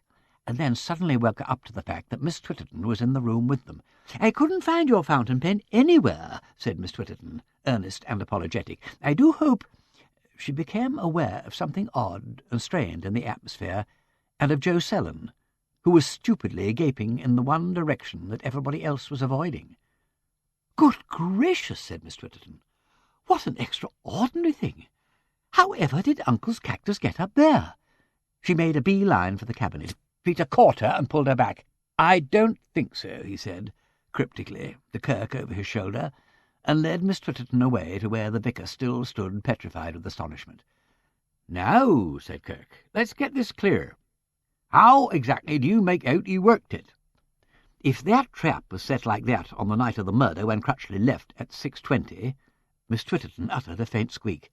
Then, when Noakes came in, as he always did at 9:30 to turn on the wireless for the news bulletin, which he did, said Mrs. Ruddle, regular as clockwork, why then— But Harriet had thought of an objection, and whatever Peter thought of her, she must put it in. But Peter, could anybody, even by candlelight, walk right up to that cabinet without noticing that the cactus wasn't there? "I think," said Peter. The door opened so quickly that it caught Mrs. Ruddle sharply on the elbow, and Crutchley walked in. In one hand he carried the standard lamp, and had, apparently, come in to fetch something on his way to the van outside, for he called back to some invisible person behind him, "All right, I'll get it and lug it up for you." He was abreast of the cabinet before Peter could say, "What do you want, Crutchley?" His tone made Crutchley turn his head. "Key of the radio, my lord," he said briefly, and still looking at Peter, lifted the lid. For the millionth part of a second the world stood still. Then the heavy pot threshed down like a flail. It flashed as it came. It skimmed within an inch over Crutchley's head, striking white terror into his face with it passing, and shattered the globe of the lamp into 1,000 tinkling fragments. Then, and only then, Harriet realized that they had all cried out, and she among them.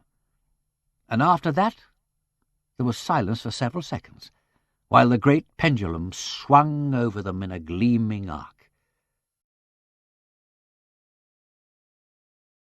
Peter spoke warningly. "Stand back, Padre." His voice broke the tension. Crutchley turned on him with a face like the face of a beast. "You devil! You damned cunning devil! How did you know? Curse you, how did you know I done it? I'll have the throat out of you!" He leapt, and Harriet saw Peter brace himself. But Kirk and Sellen caught him as he sprang from under the death swing of the pot. He wrestled with them, panting and snarling. "Let me go, blast you! Let me get at him! So you set a trap for me, did you? Well, I killed him. The old brute cheated me. So did you, Aggie Twitterton, blast you. I've been done out of my rights. I killed him, I tell you, and all for nothing." Bunter went quietly up, caught the pot as it swung, and brought it to a standstill. Kirk was saying, "Frank Crutchley, I arrest you." The rest of the words were lost in the prisoner's frenzied shouting. Harriet went over and stood by the window. Peter had not moved. He left Bunter and Puppet to help the police. Even with this assistance they had their work cut out to drag Crutchley from the room. "Dear me," said Mr. Goodacre, "this is a most shocking thing." He picked up his surplice and stole. "Keep him off!" shrieked Miss Twitterton as the struggling group surged past her. "How horrible! Keep him off! To think that I ever let him come near me!" Her small face was distorted with fury. She ran after them, shaking her clenched fists and crying out grotesquely, "Beast! Beast! How dare you kill poor uncle?" The vicar turned to Harriet. "Forgive me, Lady Peter. My duty is with that unhappy young man." She nodded, and he followed the rest out of the room. Mrs. Ruddle, arrested on her way to the door by the sight of the fishing line dangling from the pot, was illuminated with sudden understanding. "Why, there!" she cried triumphantly. "That's a funny thing, that is. That's the way it was when I came in here Wednesday morning to clear for the sweep. I took it off myself and throwed it down on the floor." She looked about her for approbation, but Harriet was past all power of comment, and Peter still stood unmoving. Gradually Mrs. Ruddle realized that the moment for applause had gone by and shuffled out. Then, from the group in the doorway, Sellen detached himself and came back. his helmet askew and his tunic torn open at the throat. "My lord, I don't rightly know how to thank you. This clears me." "All right, Selden, that'll do. Buzz off now, like a good chap." Selden went out, and there was a pause. "Peter," said Harriet. He looked round in time to see Crutchley haul past the window, struggling in the four men's hands. "Come and hold my hand," he said. "This part of the business always gets me down."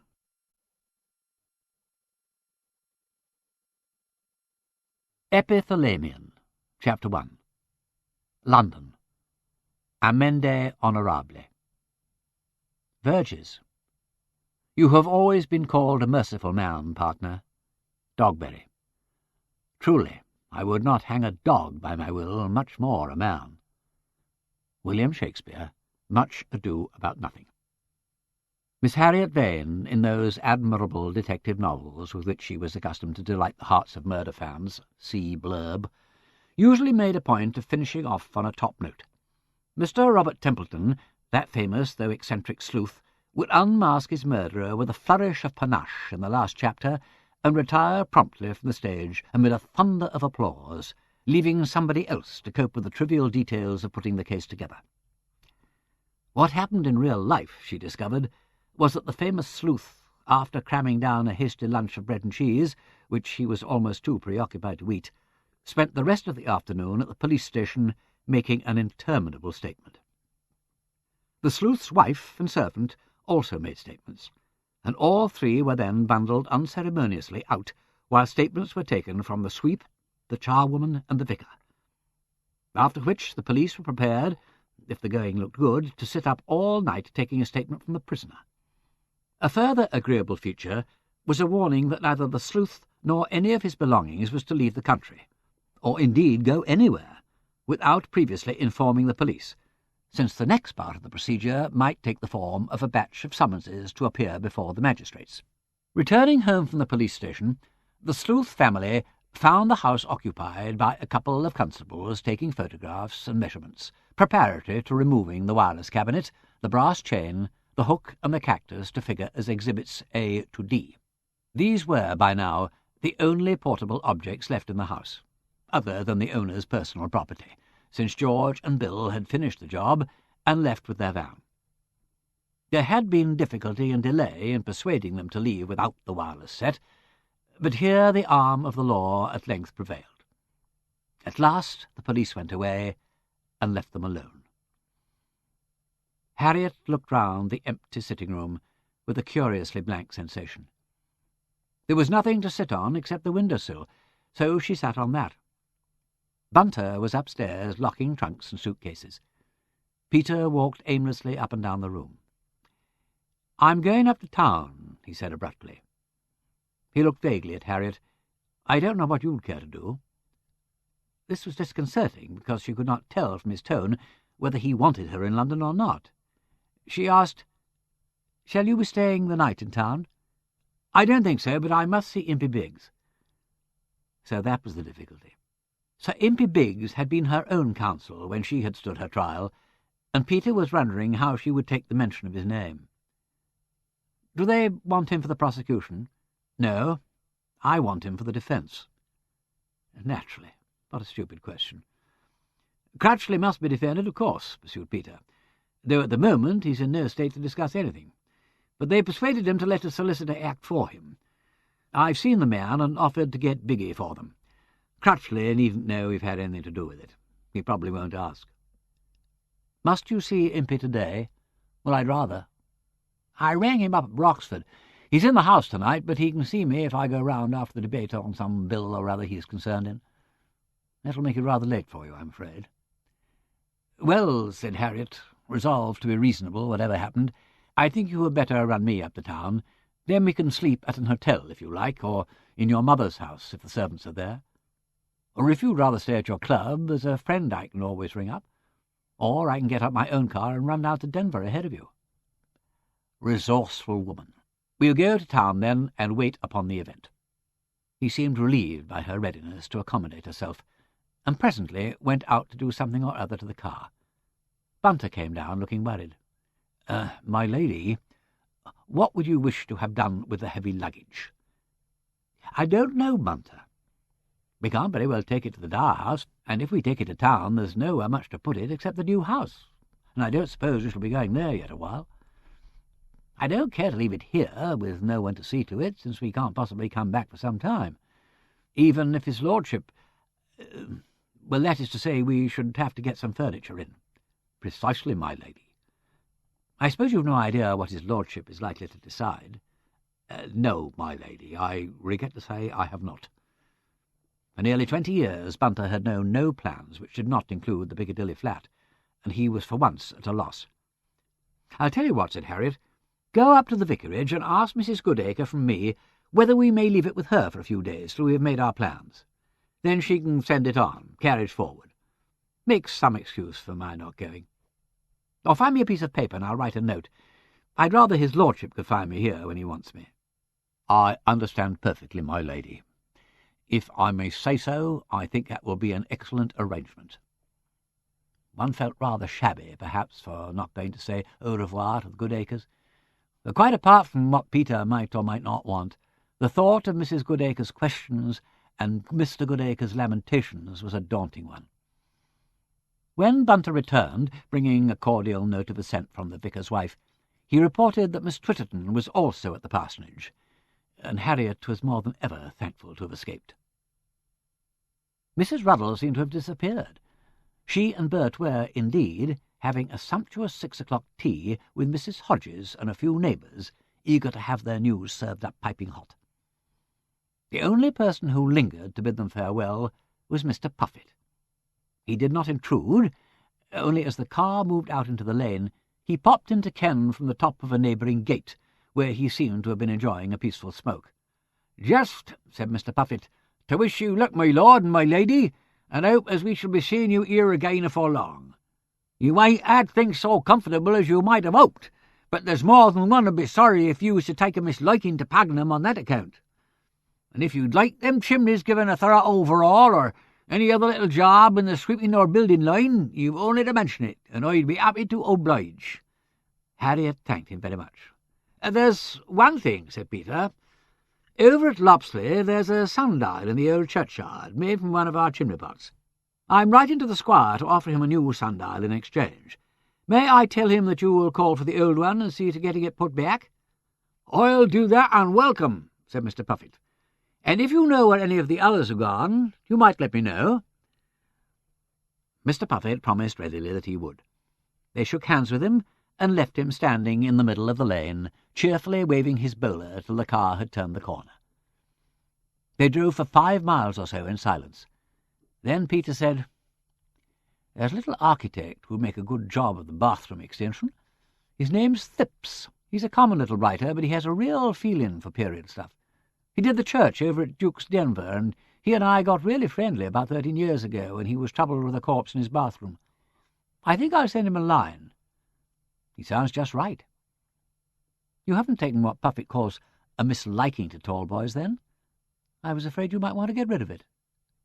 "While I live," he said, "no owner but ourselves should ever set foot in it."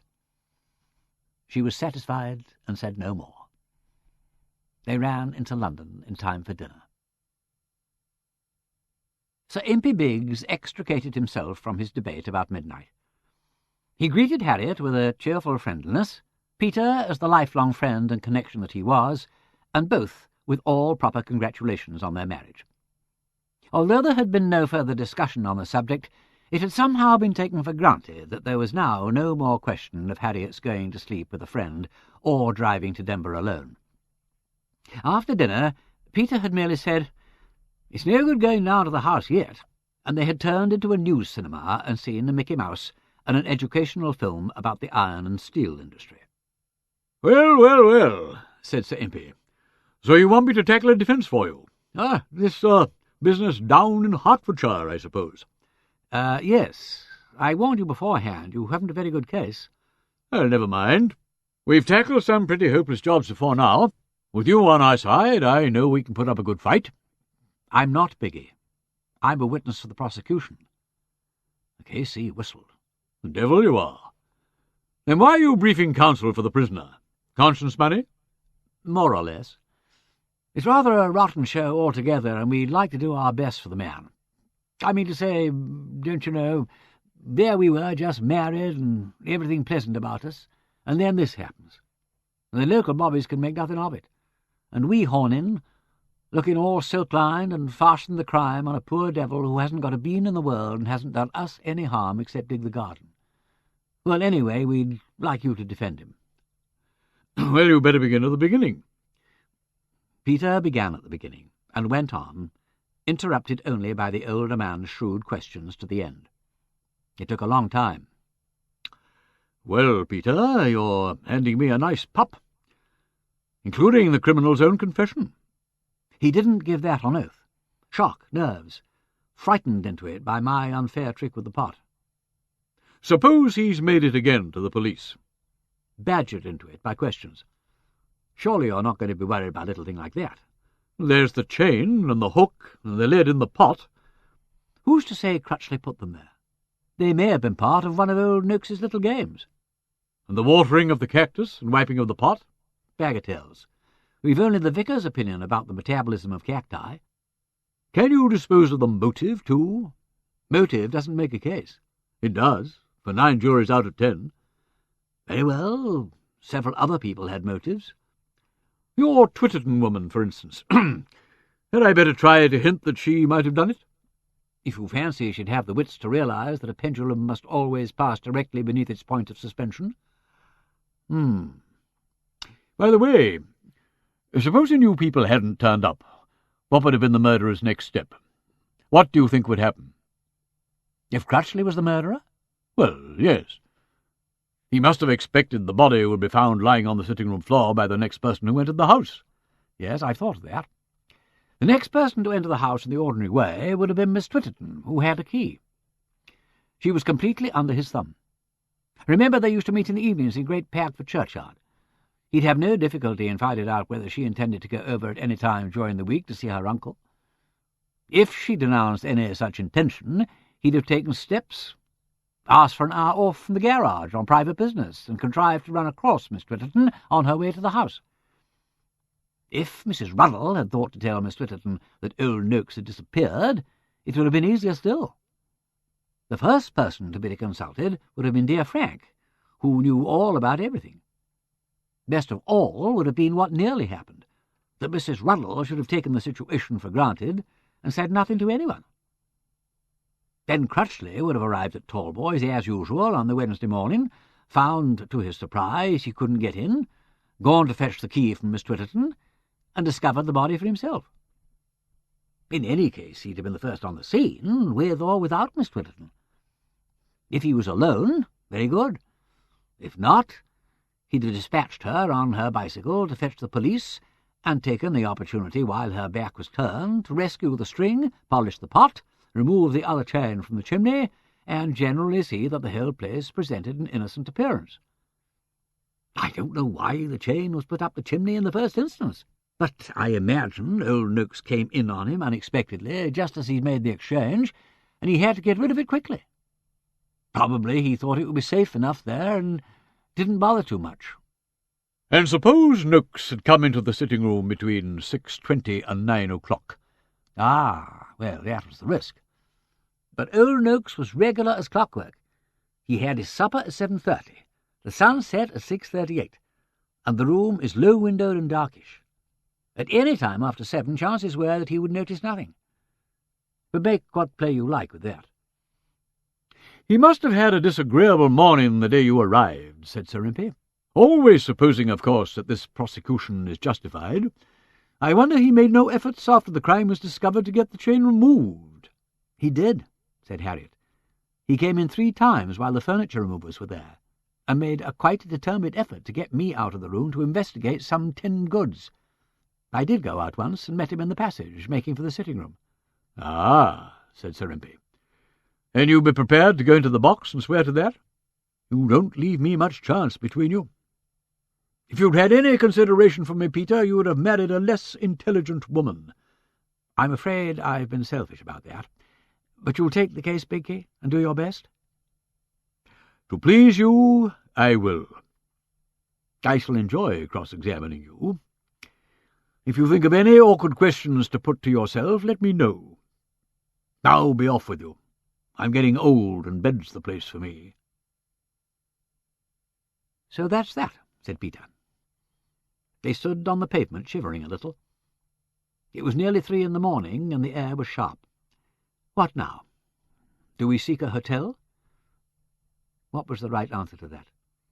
He looked at once tired and restless, a state of body in which almost any answer is the wrong one. She decided to risk a bold shot.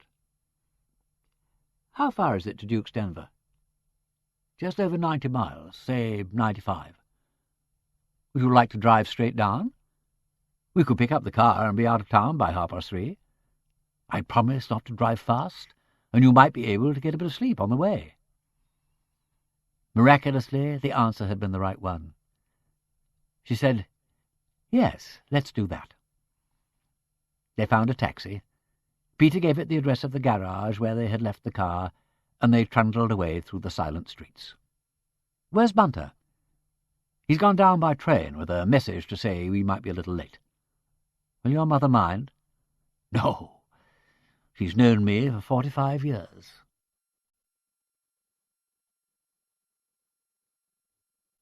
Chapter 2. Denver Ducis, the Power and the Glory. And the moral of that is, said the Duchess, Lewis Carroll, Alice in Wonderland. The Great North Road again, mile upon mile, through Hatfield, Stevenage, Baldock, Biggleswade, north and east to the Hertfordshire border, the same road they had travelled 4 days earlier, with Bunter sitting behind, and 2.5 dozen of port stowed under his feet in an eiderdown. Harriet found herself dozing. Once Peter's touch on her arm roused her to hear him say, That's the turn for Pegford.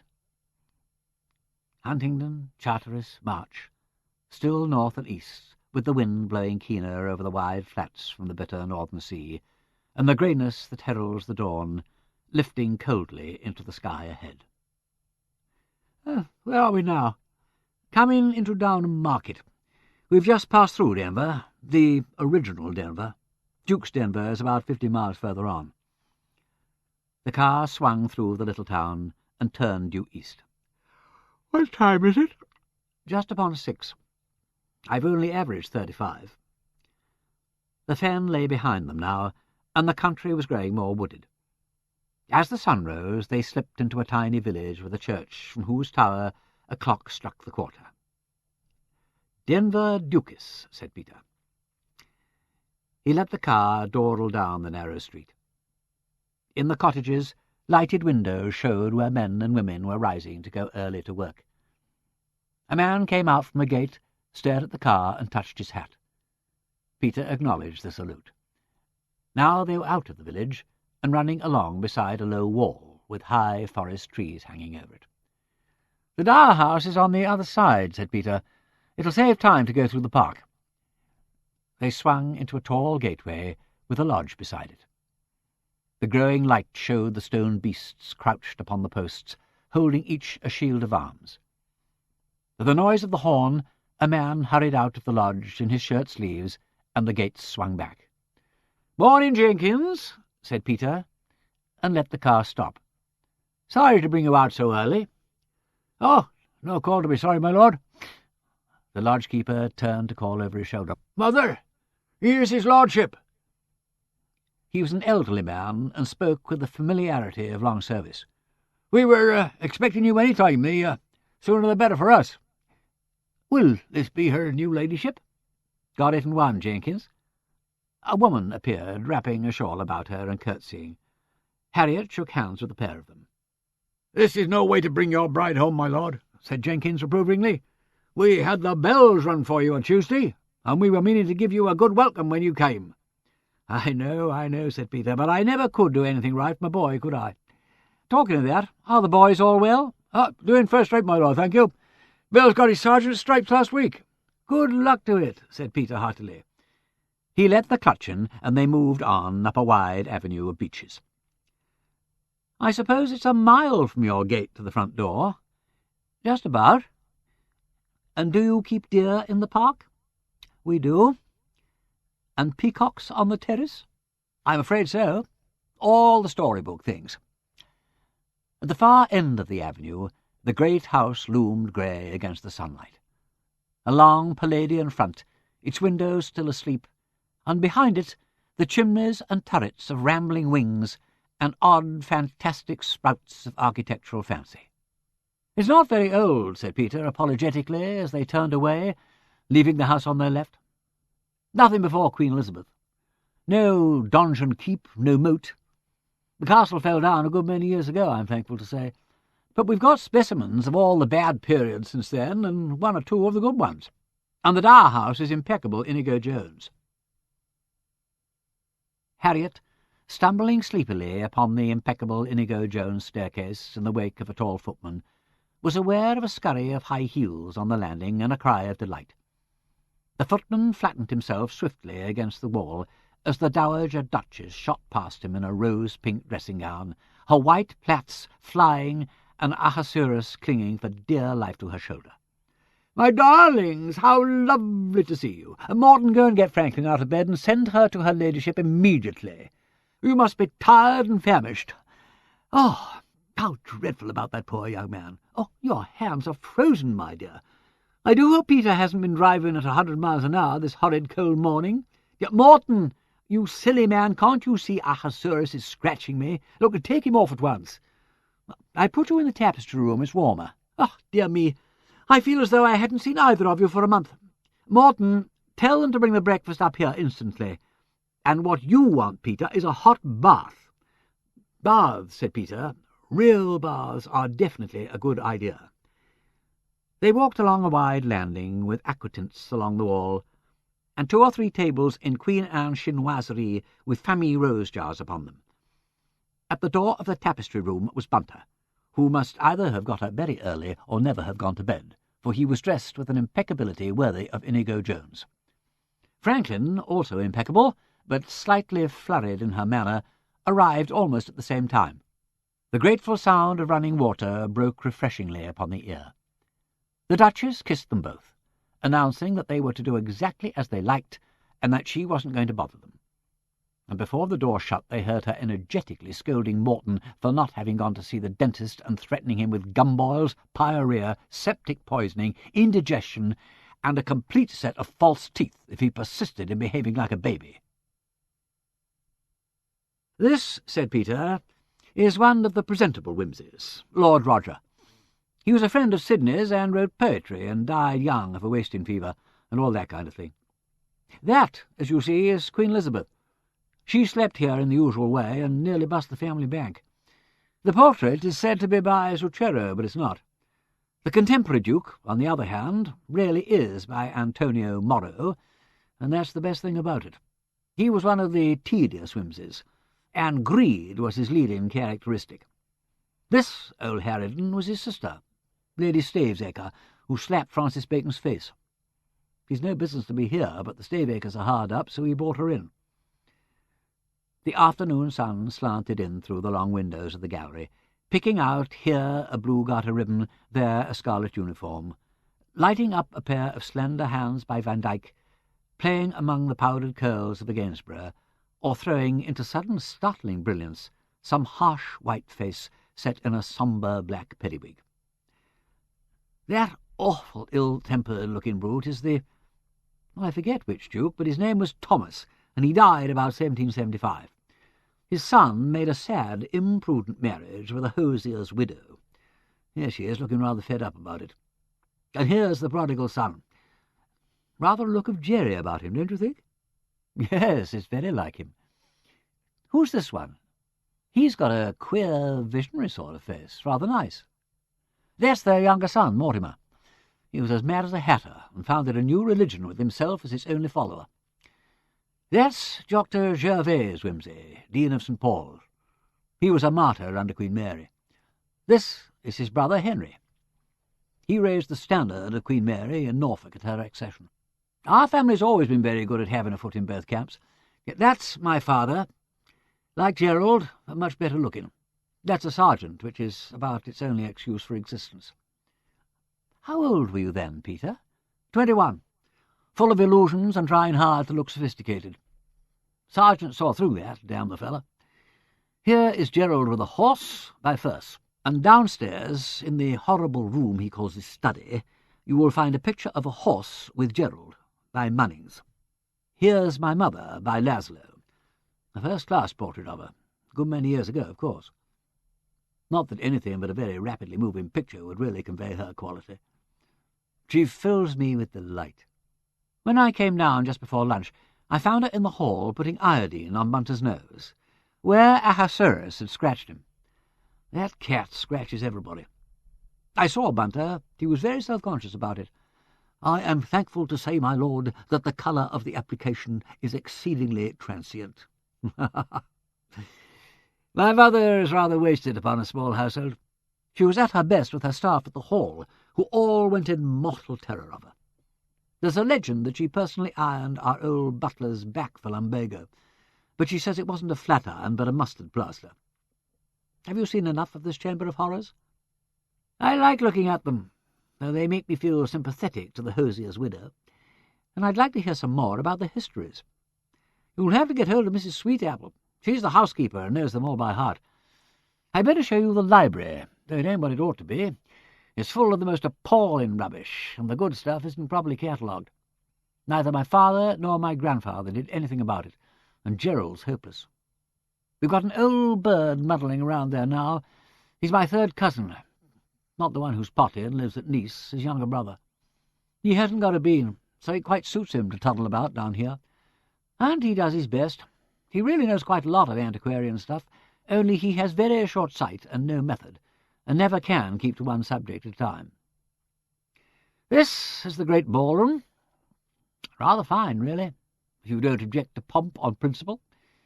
You get a good view from here over the terraces down to the water garden, which would look much more impressive if the fountains were turned on. That silly-looking thing among the trees there is one of Sir William Chambers's pagodas, and you can just see the roof of the orangery. Oh, look, there you are. You insisted on peacocks? Don't say we didn't provide them for you. You're right, Peter. It is a storybook place. They went down the great staircase and across the hall, chilly with statuary, and thence by way of a long cloister to another hall. A footman came up with them as they paused before a door ornamented with classical pilasters and a carved cornice. "Here's the library," said Peter. "Yes, Bates, what is it?" Mr. Leggett, my lord. He wanted to see his Grace urgently. I told him he was away, but that your lordship was here, and he asked could you spare him a moment." Yeah, it's about that mortgage, I expect. But I can't do anything about it. He must see my brother. He seems very anxious to speak to your lordship." "Oh, very well, I'll see him. Do you mind, Harriet? I won't be long. Have a look round the library. You may find Cousin Matthew there, but he's quite harmless, only very shy and slightly deaf." The library, with its tall bays and overhanging gallery, looked east and was already rather dark. Harriet found it restful.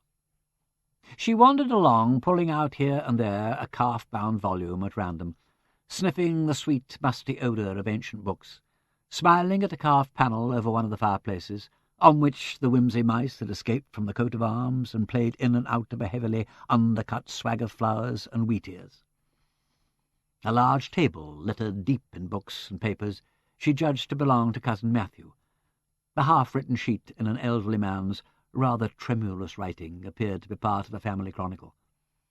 Propped open on a stand beside it was a fat manuscript book containing a list of household expenses for the year 1587.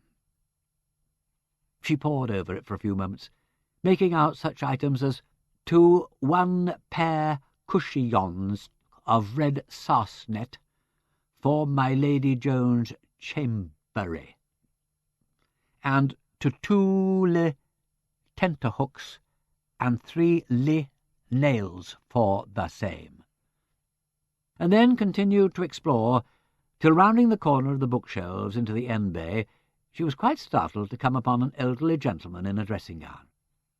He was standing by the window with a book in his hand, and the family features were so clearly marked on him, especially the nose, that she could have no doubt of his identity. "Oh," said Harriet. "Oh, I didn't know anyone was here. And you? Cousin Matthew must have a surname, of course." The potty cousin at Nice was the next heir, she remembered, after Gerald's and Peter's lines, so they must be Wimseys. Are you Mr. Wimsey?" Though, of course, he might quite well be Colonel Wimsey, or Sir Matthew Wimsey, or even Lord somebody. "I'm Peter's wife," she added, by way of explaining her presence. The elderly gentleman smiled very pleasantly and bowed, with a slight wave of the hand as though to say, "Make yourself at home." He was slightly bald, and his grey hair was cropped very closely above his ears and over the temples. She judged him to be 65 or so. Having thus made her free of the place, he returned to his book, and Harriet, seeing that he seemed disinclined for conversation, and remembering that he was deaf and shy, decided not to worry him. 5 minutes later, she glanced up from examining a number of miniatures displayed in a glass case, and saw that he had made his escape and was, in fact, gazing down at her from a little stair that ran up to the gallery. He bowed again, and the flowered skirts of the dressing-gown went whisking up out of sight, just as somebody clicked on the lights at the inner end of the room. "All in the dark, lady? I'm sorry to have been so long. Come and have tea. That bloke kept me talking. I can't stop Gerald if he wants to foreclose. As a matter of fact, I advised him to. The mater's come over, by the way, and there's tea going in the blue room. She wants you to look at some china there. She's rather keen on china." With the Duchess in the blue room was a slight, oldish man, rather stooping, dressed neatly in an old-fashioned knickerbocker suit, and wearing spectacles and a thin grey beard like a goat's. As Harriet entered, he rose from his chair and came forward with extended hand, uttering a faint, nervous bleat. "Oh, hello, Cousin Matthew," cried Peter, heartily clapping the old gentleman smartly on the shoulder. "Come and be introduced to my wife. This is my cousin, Mr. Matthew Wimsey, who keeps Gerald's books from falling to pieces with age and neglect. He's writing the history of the family from Charlemagne downwards, and has just about got to the Battle of Roncevaux." "How do you do?" said Cousin Matthew. "I hope you had a pleasant journey. The wind's rather chilly today, Peter, my dear boy. How are you?" "All the better for seeing you. Have you got a new chapter to show me?" Well, not a chapter," said Cousin Matthew. No, a few more pages. I'm afraid I got rather led away upon a sideline of research. I think I've got upon the track of the elusive Simon, the twin, you know, who disappeared and was supposed to have turned pirate." "Have you, by Jove? Sound work. Are these the muffins? Harriet, I hope you share my passion for muffins. I meant to find out before I married you, but the opportunity never arose." Harriet accepted the muffin and said, turning to Cousin Matthew, "I made a silly mistake just now. I met somebody in the library and thought it must be you, and addressed him as Mr. Wimsey." "Eh?" said Cousin Matthew. "What's that? Somebody in the library?" "I thought everybody was away," said Peter. "Perhaps Mr. Little came in to look up the county histories," suggested the Duchess. "Why didn't he ask them to give him tea?" "I think it was someone living in the house," said Harriet, "because he was in his dressing-gown. He's 60-ish and a little bald on top, with the rest of his hair very short, and he's rather like you, Peter. Side-face, anyhow." "Oh, dear me," said the Duchess. "It must have been old Gregory." "Good Lord, so it must," agreed Peter, with his mouthful full of muffin. "Well, really, now I take that very kind of old Gregory. He doesn't usually venture out so early in the day. Not for a visitor, at any rate. It's a compliment to you, Harriet. Very decent of the old boy." "Who is old Gregory?" "Let me see. He was some sort of cousin of the 8th, 9th. Which Duke was it, Cousin Matthew? The William and Mary one, anyway. He didn't speak, I suppose. No, he never does. But we always hope that one day he'll make up his mind to." "Well, I quite thought he was going to last Monday evening," said Mr. Wimsey. "He was standing up against the shelves in the Fourth Bay, and I was positively obliged to disturb him to get at the Breeden letters. I said, 'Pray excuse me just for one moment,' and he smiled and nodded and seemed about to say something, but he thought better of it and vanished. I was afraid I might have offended him, but he reappeared in a minute or two in the politest way just in front of the fireplace, just to show there was no ill feeling." "Well, you must waste quite a lot of time bowing and apologising to the family spooks," said Peter. "You should just walk slap through them, as Gerald does. It's much simpler. It doesn't seem to do either party any harm." "You needn't talk, Peter," said the Duchess. "I distinctly saw you raise your hat to Lady Susan one day on the terrace." "Oh, come, Mother, that is pure invention. Why on earth should I be wearing a hat on the terrace?" Had it been possible to imagine either Peter or his mother capable of discourtesy, Harriet would have suspected an elaborate leg-pull. She said tentatively, "This sounds almost too storybook." "Not really," said Peter, "because it's all so pointless. They never foretell deaths or find hidden treasures or reveal anything or alarm anybody. Why, even the servants don't mind them. Some people can't see them at all. Helen, for example." "There," said the Duchess. "I knew there was something I meant to tell you. Would you believe it? Helen's insisted on making a new guest room in the West Wing, right in the middle of where Uncle Roger always walks. Oh, so stupid and thoughtless. Because however well one knows they're not solid, it is disconcerting for anyone like Mrs. Ambrose to see a captain of the guard step out of the towel cupboard when she's in no state to either receive him or retreat into the passage. Besides, I can't think that all that damp heat is good for his vibrations, or whatever they call them. Last time I saw him he looked quite foggy, poor thing." "Helen is sometimes a trifle tactless," said Mr. Wimsey. "The bathroom was certainly needed, but she could quite well have put it further along and given Uncle Roger the housemaid's pantry." "That's what I told her," said the Duchess, and the conversation took another turn. Well, no, thought Harriet, sipping her second cup of tea. The idea of being haunted by old nooks was not likely to worry Peter much. "Because if I'm interfering, you know," said the Duchess, "I had much better put in a lethal chamber at once, like poor Agag. Not in the Bible, of course, but the one before Ahasuerus. He was a blue Persian. And why everybody shouldn't be if they feel like it, I don't know, when they get old and sick and a nuisance to themselves. I was afraid you might find it a little worrying the first time it happened, so I mentioned it. Though being married may make a difference, and it may not happen at all. Yes, that's Rockingham, one of the good designs.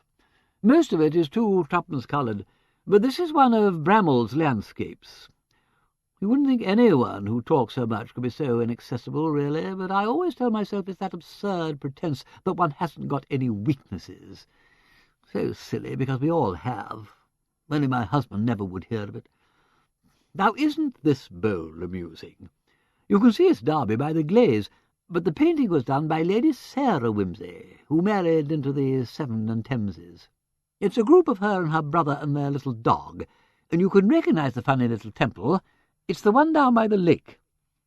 They used to sell the white china, you know, to amateur artists, and then it went back to be fired in the factory. Sensitive work, isn't it?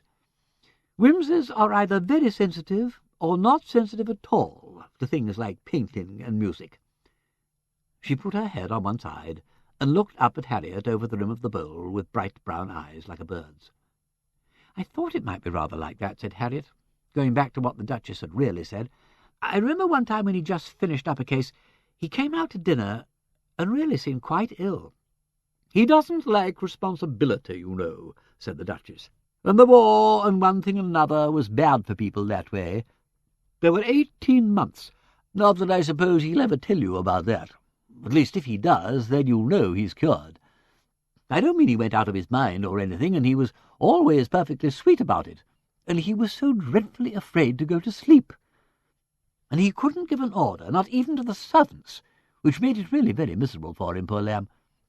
I suppose if you've been giving orders for nearly 4 years to people to go and get blown to pieces, it gives you well, what does one call it nowadays? An inhibition or an exhibition or something of nerves. You needn't sit holding that teapot, my dear. I'm so sorry. Give it to me. I'll put it back. Though really I'm chattering away quite in the dark, because I don't know how he takes these things now. But I shouldn't think anybody did, except Bunter. And considering how much we owe Bunter, Ahasuerus should have known better than to scratch him like that. I do hope Bunter isn't being difficult or anything. He's a marvel, and quite amazingly tactful." "Well, that's nice of the man," said the Duchess frankly, "because sometimes these attached people are rather difficult. as here that if anybody could be said to have pulled Peter round again, it was Bunter. One might have to make allowances. Harriet asked to be told about Bunter. "Well," said the Duchess, "he was a footman at Sir John Sanderson's before the war, and he was in Peter's unit, sergeant or something eventually, but they were in some— what's that American word for a tight place? Jam, isn't it? Yes, some jam or other together, and took a fancy to one another. So Peter promised Bunter that if they both came out of the war alive, Bunter should come to him. Well, in January 1919, I think it was. Yes, it was, because I remember it was a dreadfully cold day. Bunter turned up here, saying he'd wangled himself out." "Bunter never said that, Duchess." "Oh, no, dear, that's my vulgar way of putting it. He said he had succeeded in obtaining his demobilization, and had come immediately to take up the situation Peter had promised him. Well, my dear, it happened to be one of Peter's very worst days, when he couldn't do anything but just sit and shiver. I liked the look of the man, so I said, 'Well, you can try, but I don't suppose he'll be able to make up his mind one way or the other.' So I took Bunter in, and it was quite dark, because I suppose Peter hadn't the strength of mind to switch the lights on. So he had to ask who it was. Bunter said, 'Sergeant Bunter, my lord, come to enter your lordship's service as arranged.' He turned on the lights and drew the curtains, and took charge from that moment. I believe he managed so that for months Peter never had to give an order about so much as a soda siphon. He found that flat and took Peter up to town and did everything. I remember— I hope I'm not boring you with Bunter, my dear, but it really was rather touching. I'd come up to town one morning early and looked in at the flat. Bunter was just taking in Peter's breakfast. He used to get up very late in those days, sleeping so badly. And Bunter came out with a plate and said, 'Oh, your Grace, his lordship has told me to take away these damned eggs and bring him a sausage.' He was so overcome that he put down the hot plate on the sitting-room table and took all the polish off. From those sausages," concluded the Duchess triumphantly, "I don't think Peter ever looked back." Harriet thanked her mother-in-law for these particulars. "If there is a crisis," she said, "when the assizes come on, I'll take Bunter's advice. Anyway, I'm very grateful to you for warning me. I'll promise not to be wifely and solicitous. That would probably put the lid on it." "By the way," said Peter the following morning, "I'm terribly sorry and all that, but could you possibly bear being hauled off to church? I mean, it'll be kind of well thought of if we turn up in the family pew. Gives people something to talk about and all that sort of thing. Not, of course, if it makes you feel absolutely like St. Thingamy on the gridiron, all hot and beginning to curl at the corners. Only if it's a comparatively mild martyrdom, like the Little E's or the Stocks. Of course I'll come to church."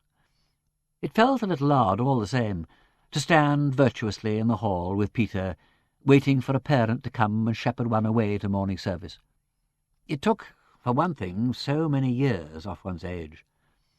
The Duchess came down, putting on her gloves, just as one's mother had always done, and saying, "Don't forget, dear, there's a collection today," as she handed her prayer book to her son to carry.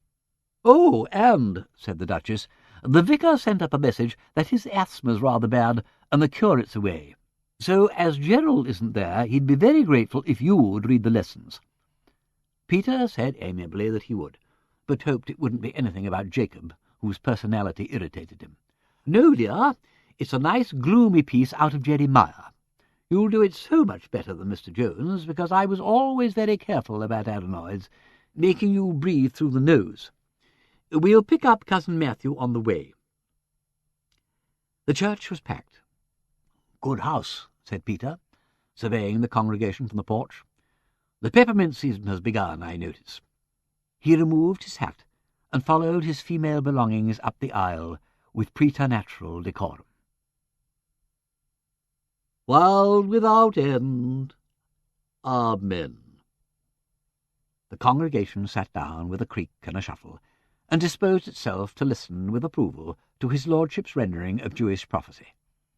Peter, handling the heavy red silk markers, glanced round the building, collected the attention of the back pews, clasped the brass eagle firmly by either wing, opened his mouth, and then paused to direct his eyeglass awfully upon a small boy sitting just beneath the lectern.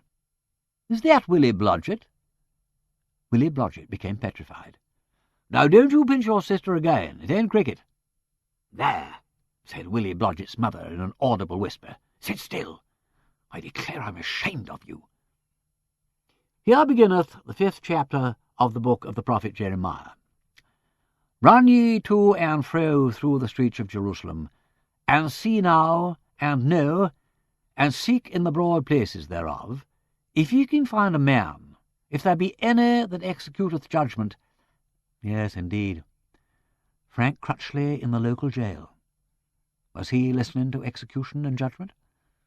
Or did you have to attend divine service until after you were tried and sentenced? "Wherefore a lion out of the forest shall slay them, and a wolf of the evening shall spoil them. A leopard shall watch over their cities." Peter seemed to be rather enjoying the zoo. Harriet noticed that the family pew had crouching cats in place of the ordinary poppy heads, in compliment, no doubt, to the Wimsey crest. There was a chantry at the east end of the south aisle, with canopied tombs. Wimsey's again, she supposed. "Hear now this. O foolish people, and without understanding, which have eyes and see not." To think how they had looked on while that pot was wiped clean. The reader, untroubled by his association of ideas, had passed happily on into the next verse, the exciting one about waves tossing and roaring. "For among my people are found wicked men. They lay wait as he that setteth snares. They set a trap. They catch men." Harriet looked up. Had she fancied that slight check in the voice? Peter's eyes were steadily fixed on the page. "And my people love to have it so. And what will ye do in the end thereof?" Here endeth the first lesson. "Very well read," said Mr. Wimsey, leaning across Harriet. "Excellent. I can always hear everything you say." Peter said in Harriet's ear, "You ought to hear old Gerald when he gets in among the Hivites and the Perizzites and the Girgashites." As the tedium started, Harriet again thought of Pagham and wondered whether Miss Twitterton had found courage to preside at the organ.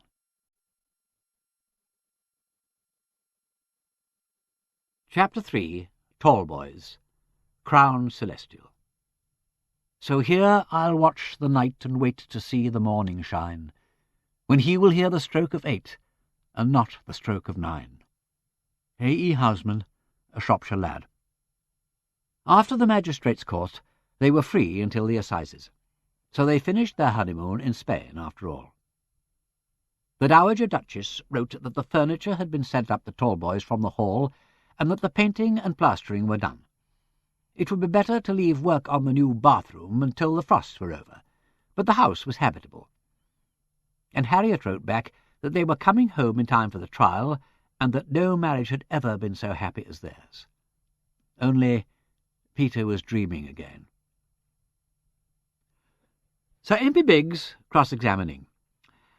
"And you expect the jury to believe that this remarkable piece of mechanism went unnoticed by the deceased from 6:20 to 9 o'clock? "I expect nothing. I have described the mechanism as we constructed it." Then the judge. "The witness can only speak to his knowledge of the facts, Sir Impey." "Quite so, my lord." The point was made. The suggestion implanted that the witness was a little unreasonable. "Now this booby-trap you set for the prisoner." "I understood the witness to say that the trap was set by way of experiment, and that the prisoner arrived unexpectedly and sprang it before he could be warned." "That is so, my lord." "I am obliged to your lordship.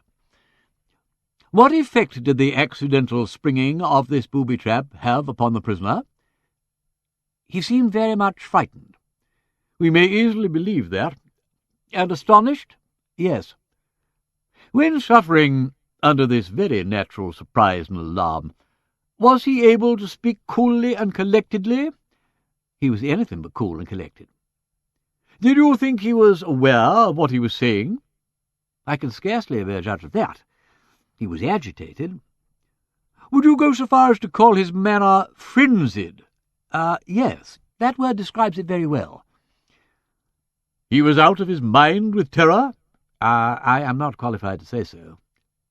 Now, Lord Peter, you have explained very clearly that this engine of destruction at the lowest point of its swing was not less than 6 feet from the ground. That is so. Anybody less than 6 feet in height would be perfectly safe from it? Exactly. We have heard that the prisoner's height is 5 feet and 10 inches. He was therefore not at any time in danger from it? Not in the slightest. If the prisoner himself had arranged the pot and chain as the prosecution suggest, he would know better than anybody else that he could not even touch him? In that case, certainly he must have known it. Yet he was very much alarmed? Very much alarmed indeed. An exact and non-committal witness. Agnes Twitterton, an excited and spiteful witness, whose very obvious resentment against the prisoner did him, if anything, more good than harm. Dr. James Craven, a highly technical witness. Martha Ruddle, a talkative and circumlocutory witness. Thomas Puffet, a deliberate and sententious witness. The Reverend Simon Goodacre, a reluctant witness. Lady Peter Wimsey, a very quiet witness. Mervyn Bunter, a deferential witness. P.C. Joseph Sellon, a witness of few words. Superintendent Kirk, an officially impartial witness. A strange ironmonger from Clerkenwell, who had sold the prisoner a quantity of lead shot and an iron chain, a damaging witness. Then the prisoner himself, witness in his own defence, a very bad witness indeed, sullen and impudent by turns. Sir Impey Biggs, eloquent on behalf of the prisoner.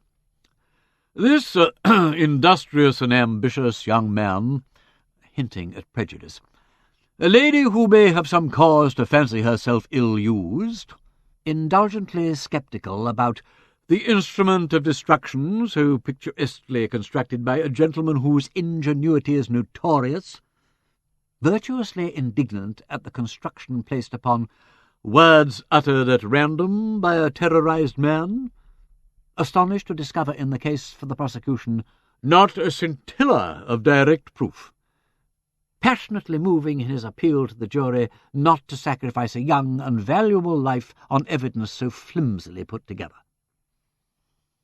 Counsel for the prosecution, gathering up the threads of proof that Sir Impey had tossed into disorder, weaving them into a rope as thick as a cable.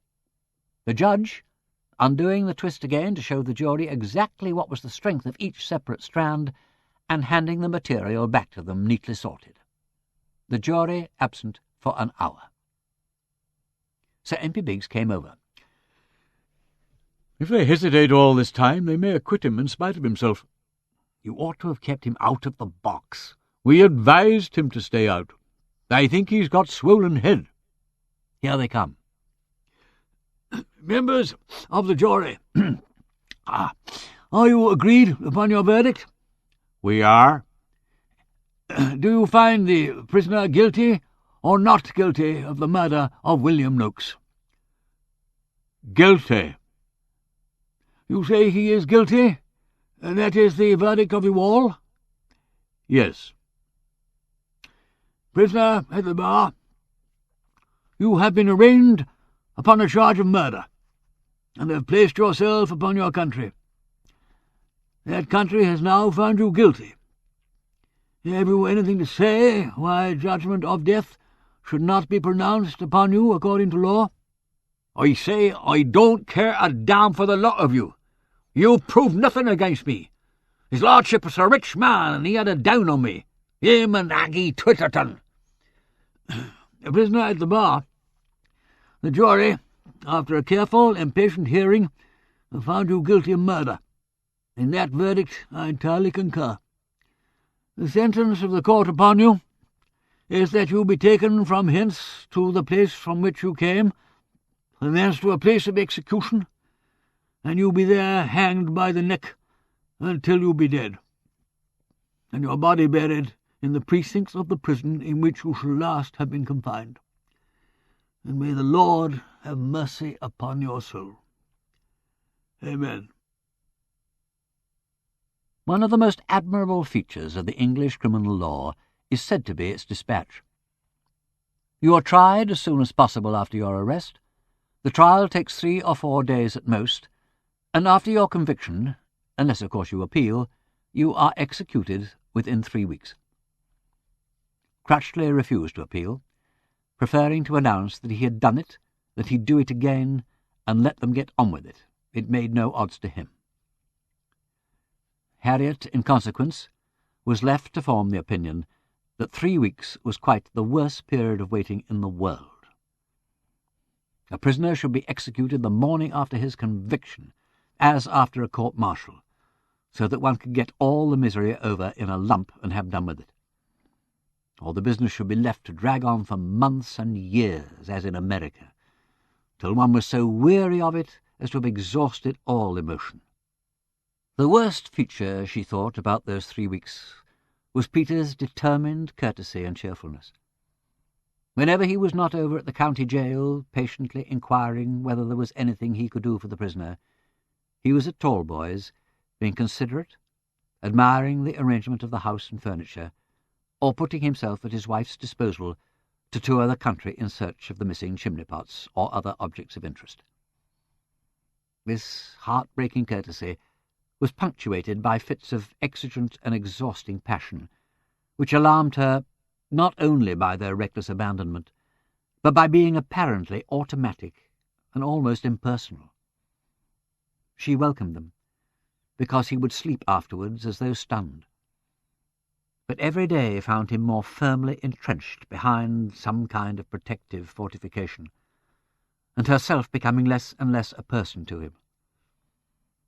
In his present mood, she felt unhappily almost any woman would have done. She was unspeakably grateful to the Duchess, who had forewarned, and so, to some extent, forearmed her. She wondered whether her own decision not to be wifely and solicitous had been a wise one.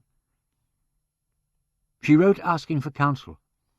The Duchess's reply, ranging over a variety of subjects, amounted to saying, "Let him find his own way out." A postscript added, "One thing, my dear, he is still there, and that's encouraging. It's so easy for a man to be somewhere else." About a week before the execution, Mrs. Goodacre turned up in a state of considerable agitation. "That wretched man Crutchley," she said. "I knew he would get Polly Mason into trouble, and he has. And now what's to be done? Even supposing he could get leave to marry her and wanted to do it, and I don't suppose he cares a rap for the girl, is it better for the child to have no father, or one who has been hanged for murder? Oh, I'm sure I don't know. Even Simon doesn't know, though naturally he says he ought to marry her. I don't see why he shouldn't. It won't make the least difference to him, but now the girl doesn't want him either. Says she doesn't want to be married to a murderer, and I'm sure I can't blame her. Her mother's in a great way, of course. She should have kept Polly at home or sent her into good service. I told her she was much too young to go into the drapery shop at Pagford, and not really steady. But it's too late to say that now." Peter asked whether Crutchley knew anything about this development. "The girl says not. And goodness me," said Mrs. Goodacre, suddenly waking up to a whole series of possibilities, "supposing old Mr. Noakes hadn't lost his money and Crutchley hadn't been found out, what would have happened to Polly? He meant to have that money by hook or by crook. If you ask me, my dear Lady Peter, Polly's had a narrower escape than she thought for." "Oh, it mightn't have come to that," said Harriet. "Perhaps not. But one undiscovered murder makes many. However, that isn't the point. The point is, what are we to do about this baby that's on the way?" Peter said he thought Crutchley ought at least to be told about it. He thought it was only fair that the man should be given the chance to do what he could. He offered to take Mrs. Mason over to the governor of the prison. Mrs. Goodacre said it was very good of him. Harriet, escorting Mrs. Goodacre down the path to the gate, said it would do her husband good to have something definite to do about Crutchley. He worried a good deal. "Very likely he does," said Mrs. Goodacre. You can see he's that sort. Simon's just the same if he has had to be severe with anybody. But that's men all over. They want the thing done, and then, of course, they don't like the consequences. Oh, poor dears, they can't help it. They haven't got logical minds. Peter reported in the evening that Crutchley had been very angry and refused categorically to have anything further to do with Polly or any more blasted women. He had, in fact, refused to see either Mrs. Mason or Peter or anybody else, and had told the governor to damn well leave him alone. Peter then began to worry about what ought to be done for the girl. Harriet let him wrestle with this problem, which had at least the merit of being a practical one, and then said, "Couldn't you put Miss Climpson onto it? With all her high church connections, she ought to be able to hear of some job that would do. I've been to see the girl, and she doesn't seem to be a bad sort, really. And you could help with money and that sort of thing." He looked at her as though seeing her for the first time for a fortnight. "Why, of course. I think my brain must have gone mushy. Miss Climpson is the obvious person. I'll write to her at once." He got pen and paper, wrote the address, and "Dear Miss Climpson," and sat blankly, pen in hand. "Look here. I think you could write this better than I could. You've been to see the girl. You can explain. Oh, God, I'm so tired." It was the first crack in the defences. He made his last effort to see Crutchley on the night before the execution. He was armed with a letter from Miss Climpson containing the outline of some very excellent and sensible arrangements for Polly Mason. "I don't know when I shall be back," he said. "Don't wait up for me." "Oh, Peter, I say, for God's sake, don't wait up for me." "Very well, Peter." Harriet went to look for Bunter, and found him running over the Daimler from bonnet to back axle. "Is his lordship taking you with him?" "I couldn't say, my lady. I've had no instructions." "Try and go with him." "I'll do my best, my lady."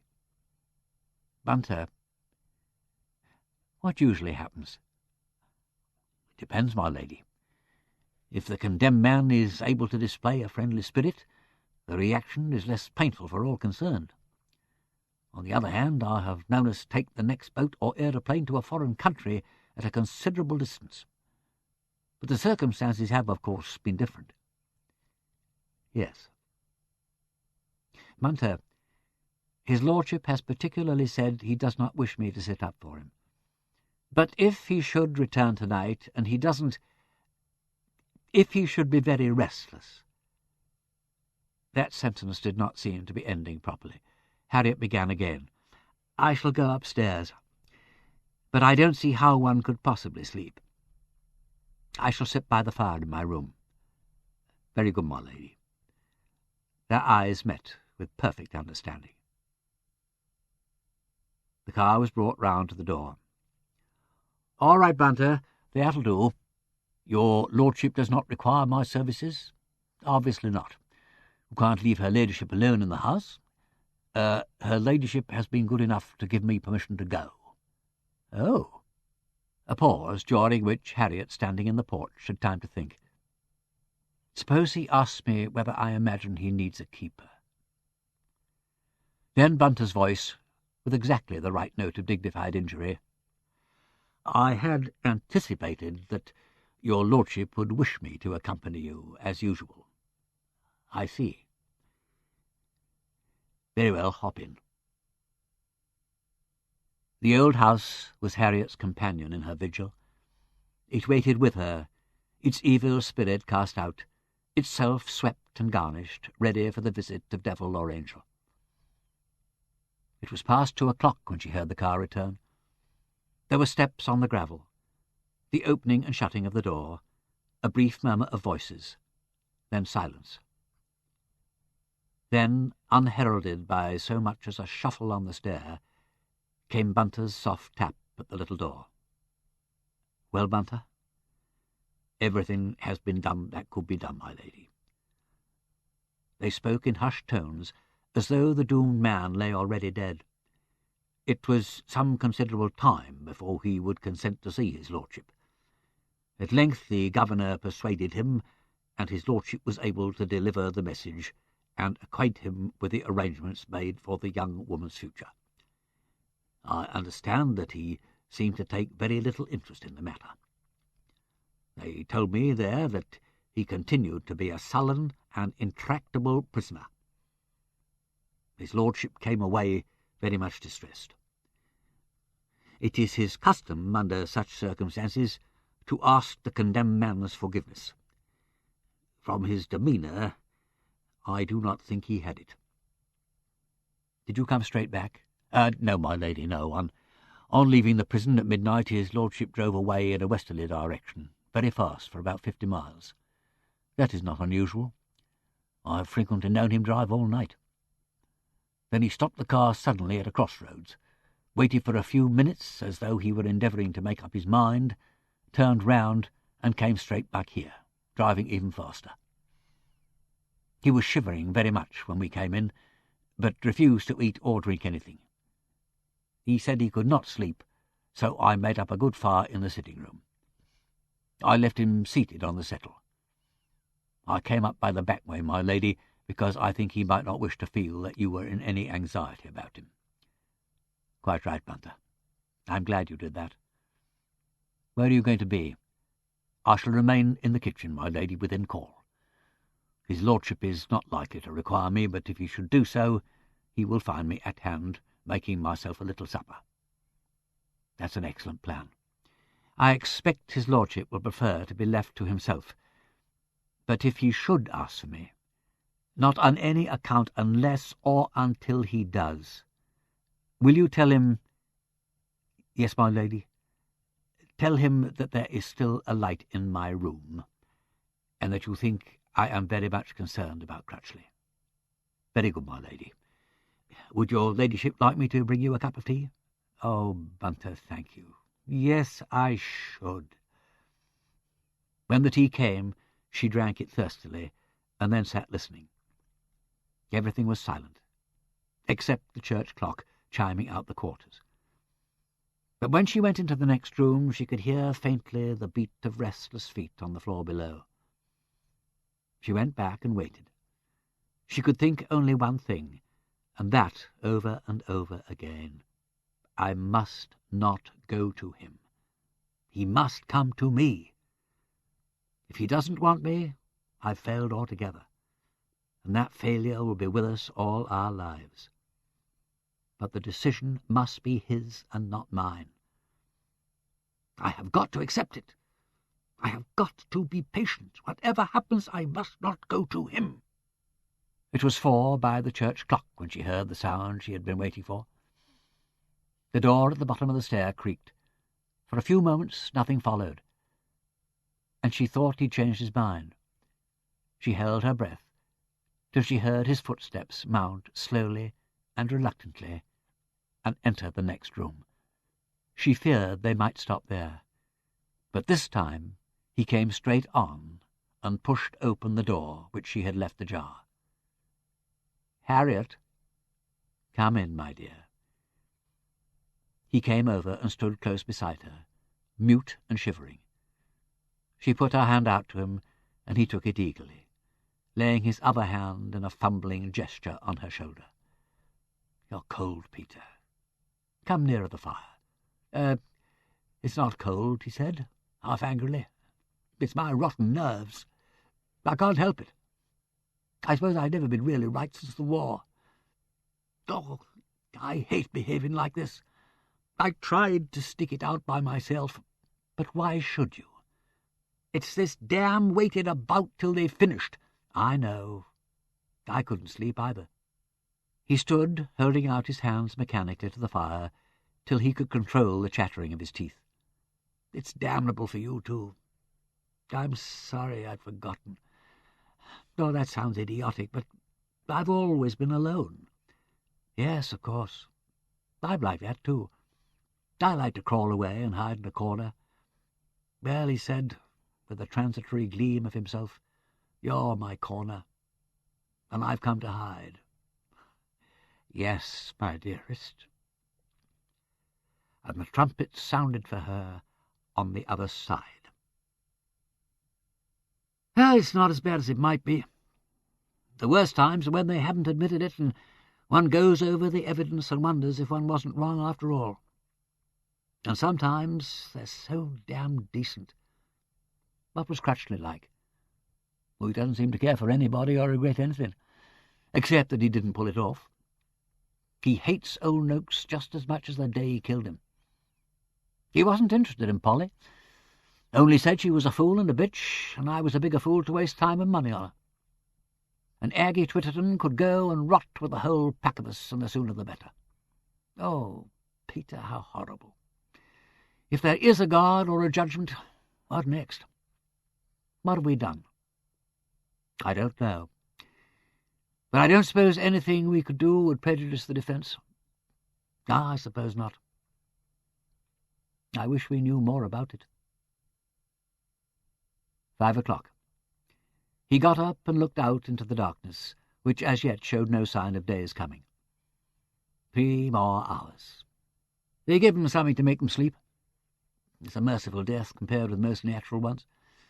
It's only the waiting and knowing beforehand, and the ugliness. Old Johnson was right. The procession to Tyburn was kinder. The hangman with his gardener's gloves comes through the padded door. I got permission to see a hanging once. I thought I'd better know. But it hasn't cured me of meddling. If you hadn't meddled, it might have been Joe Sellon or Aggie Twitterton. Yes, I know that. I keep telling myself that. If you hadn't meddled 6 years ago, it would almost certainly have been me. That stopped him in his cage, pacing to and fro. If you had had to live through that night, Harriet, knowing what was coming to you, I would have lived it through in the same knowledge. Death would have been nothing, though you were little to me then compared with what you are now. What the devil am I doing to remind you of that horror? If it hadn't been for that, we shouldn't be here. We should never have seen one another. If Philip hadn't been murdered, we shouldn't be here. If I'd never lived with Philip, I shouldn't be married to you. Everything wrong and wretched, and out of it all I've somehow got you. What can one make of that? Nothing.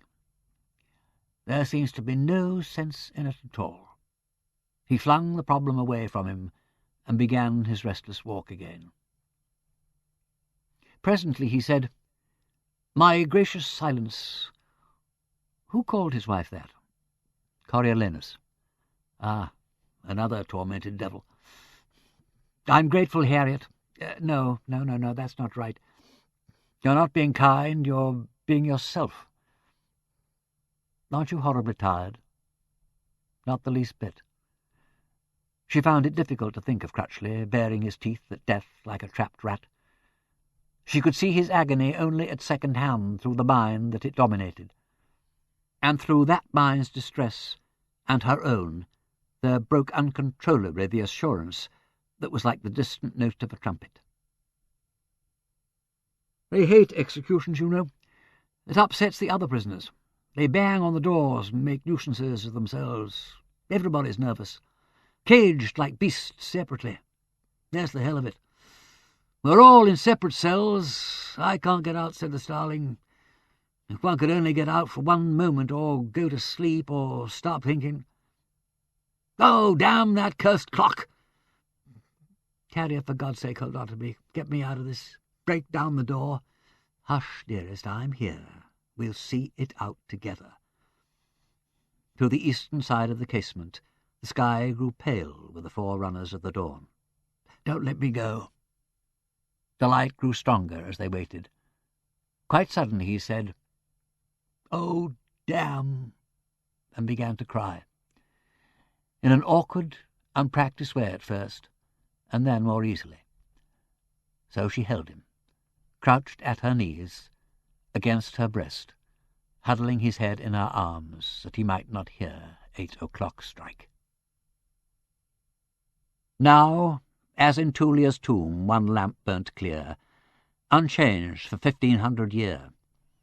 May these love lamps we here enshrine in warmth, light, lasting, equal the divine. Fire ever doth aspire, and makes all like itself, turns all to fire, but ends in ashes, which these cannot do. For none of these is fuel, but fire too. This is joy's bonfire, then, where love's strong arts make of so noble individual parts one fire of 4 inflaming eyes, and of 2 loving hearts. John Donne, Eclogue for the Marriage of the Earl of Somerset.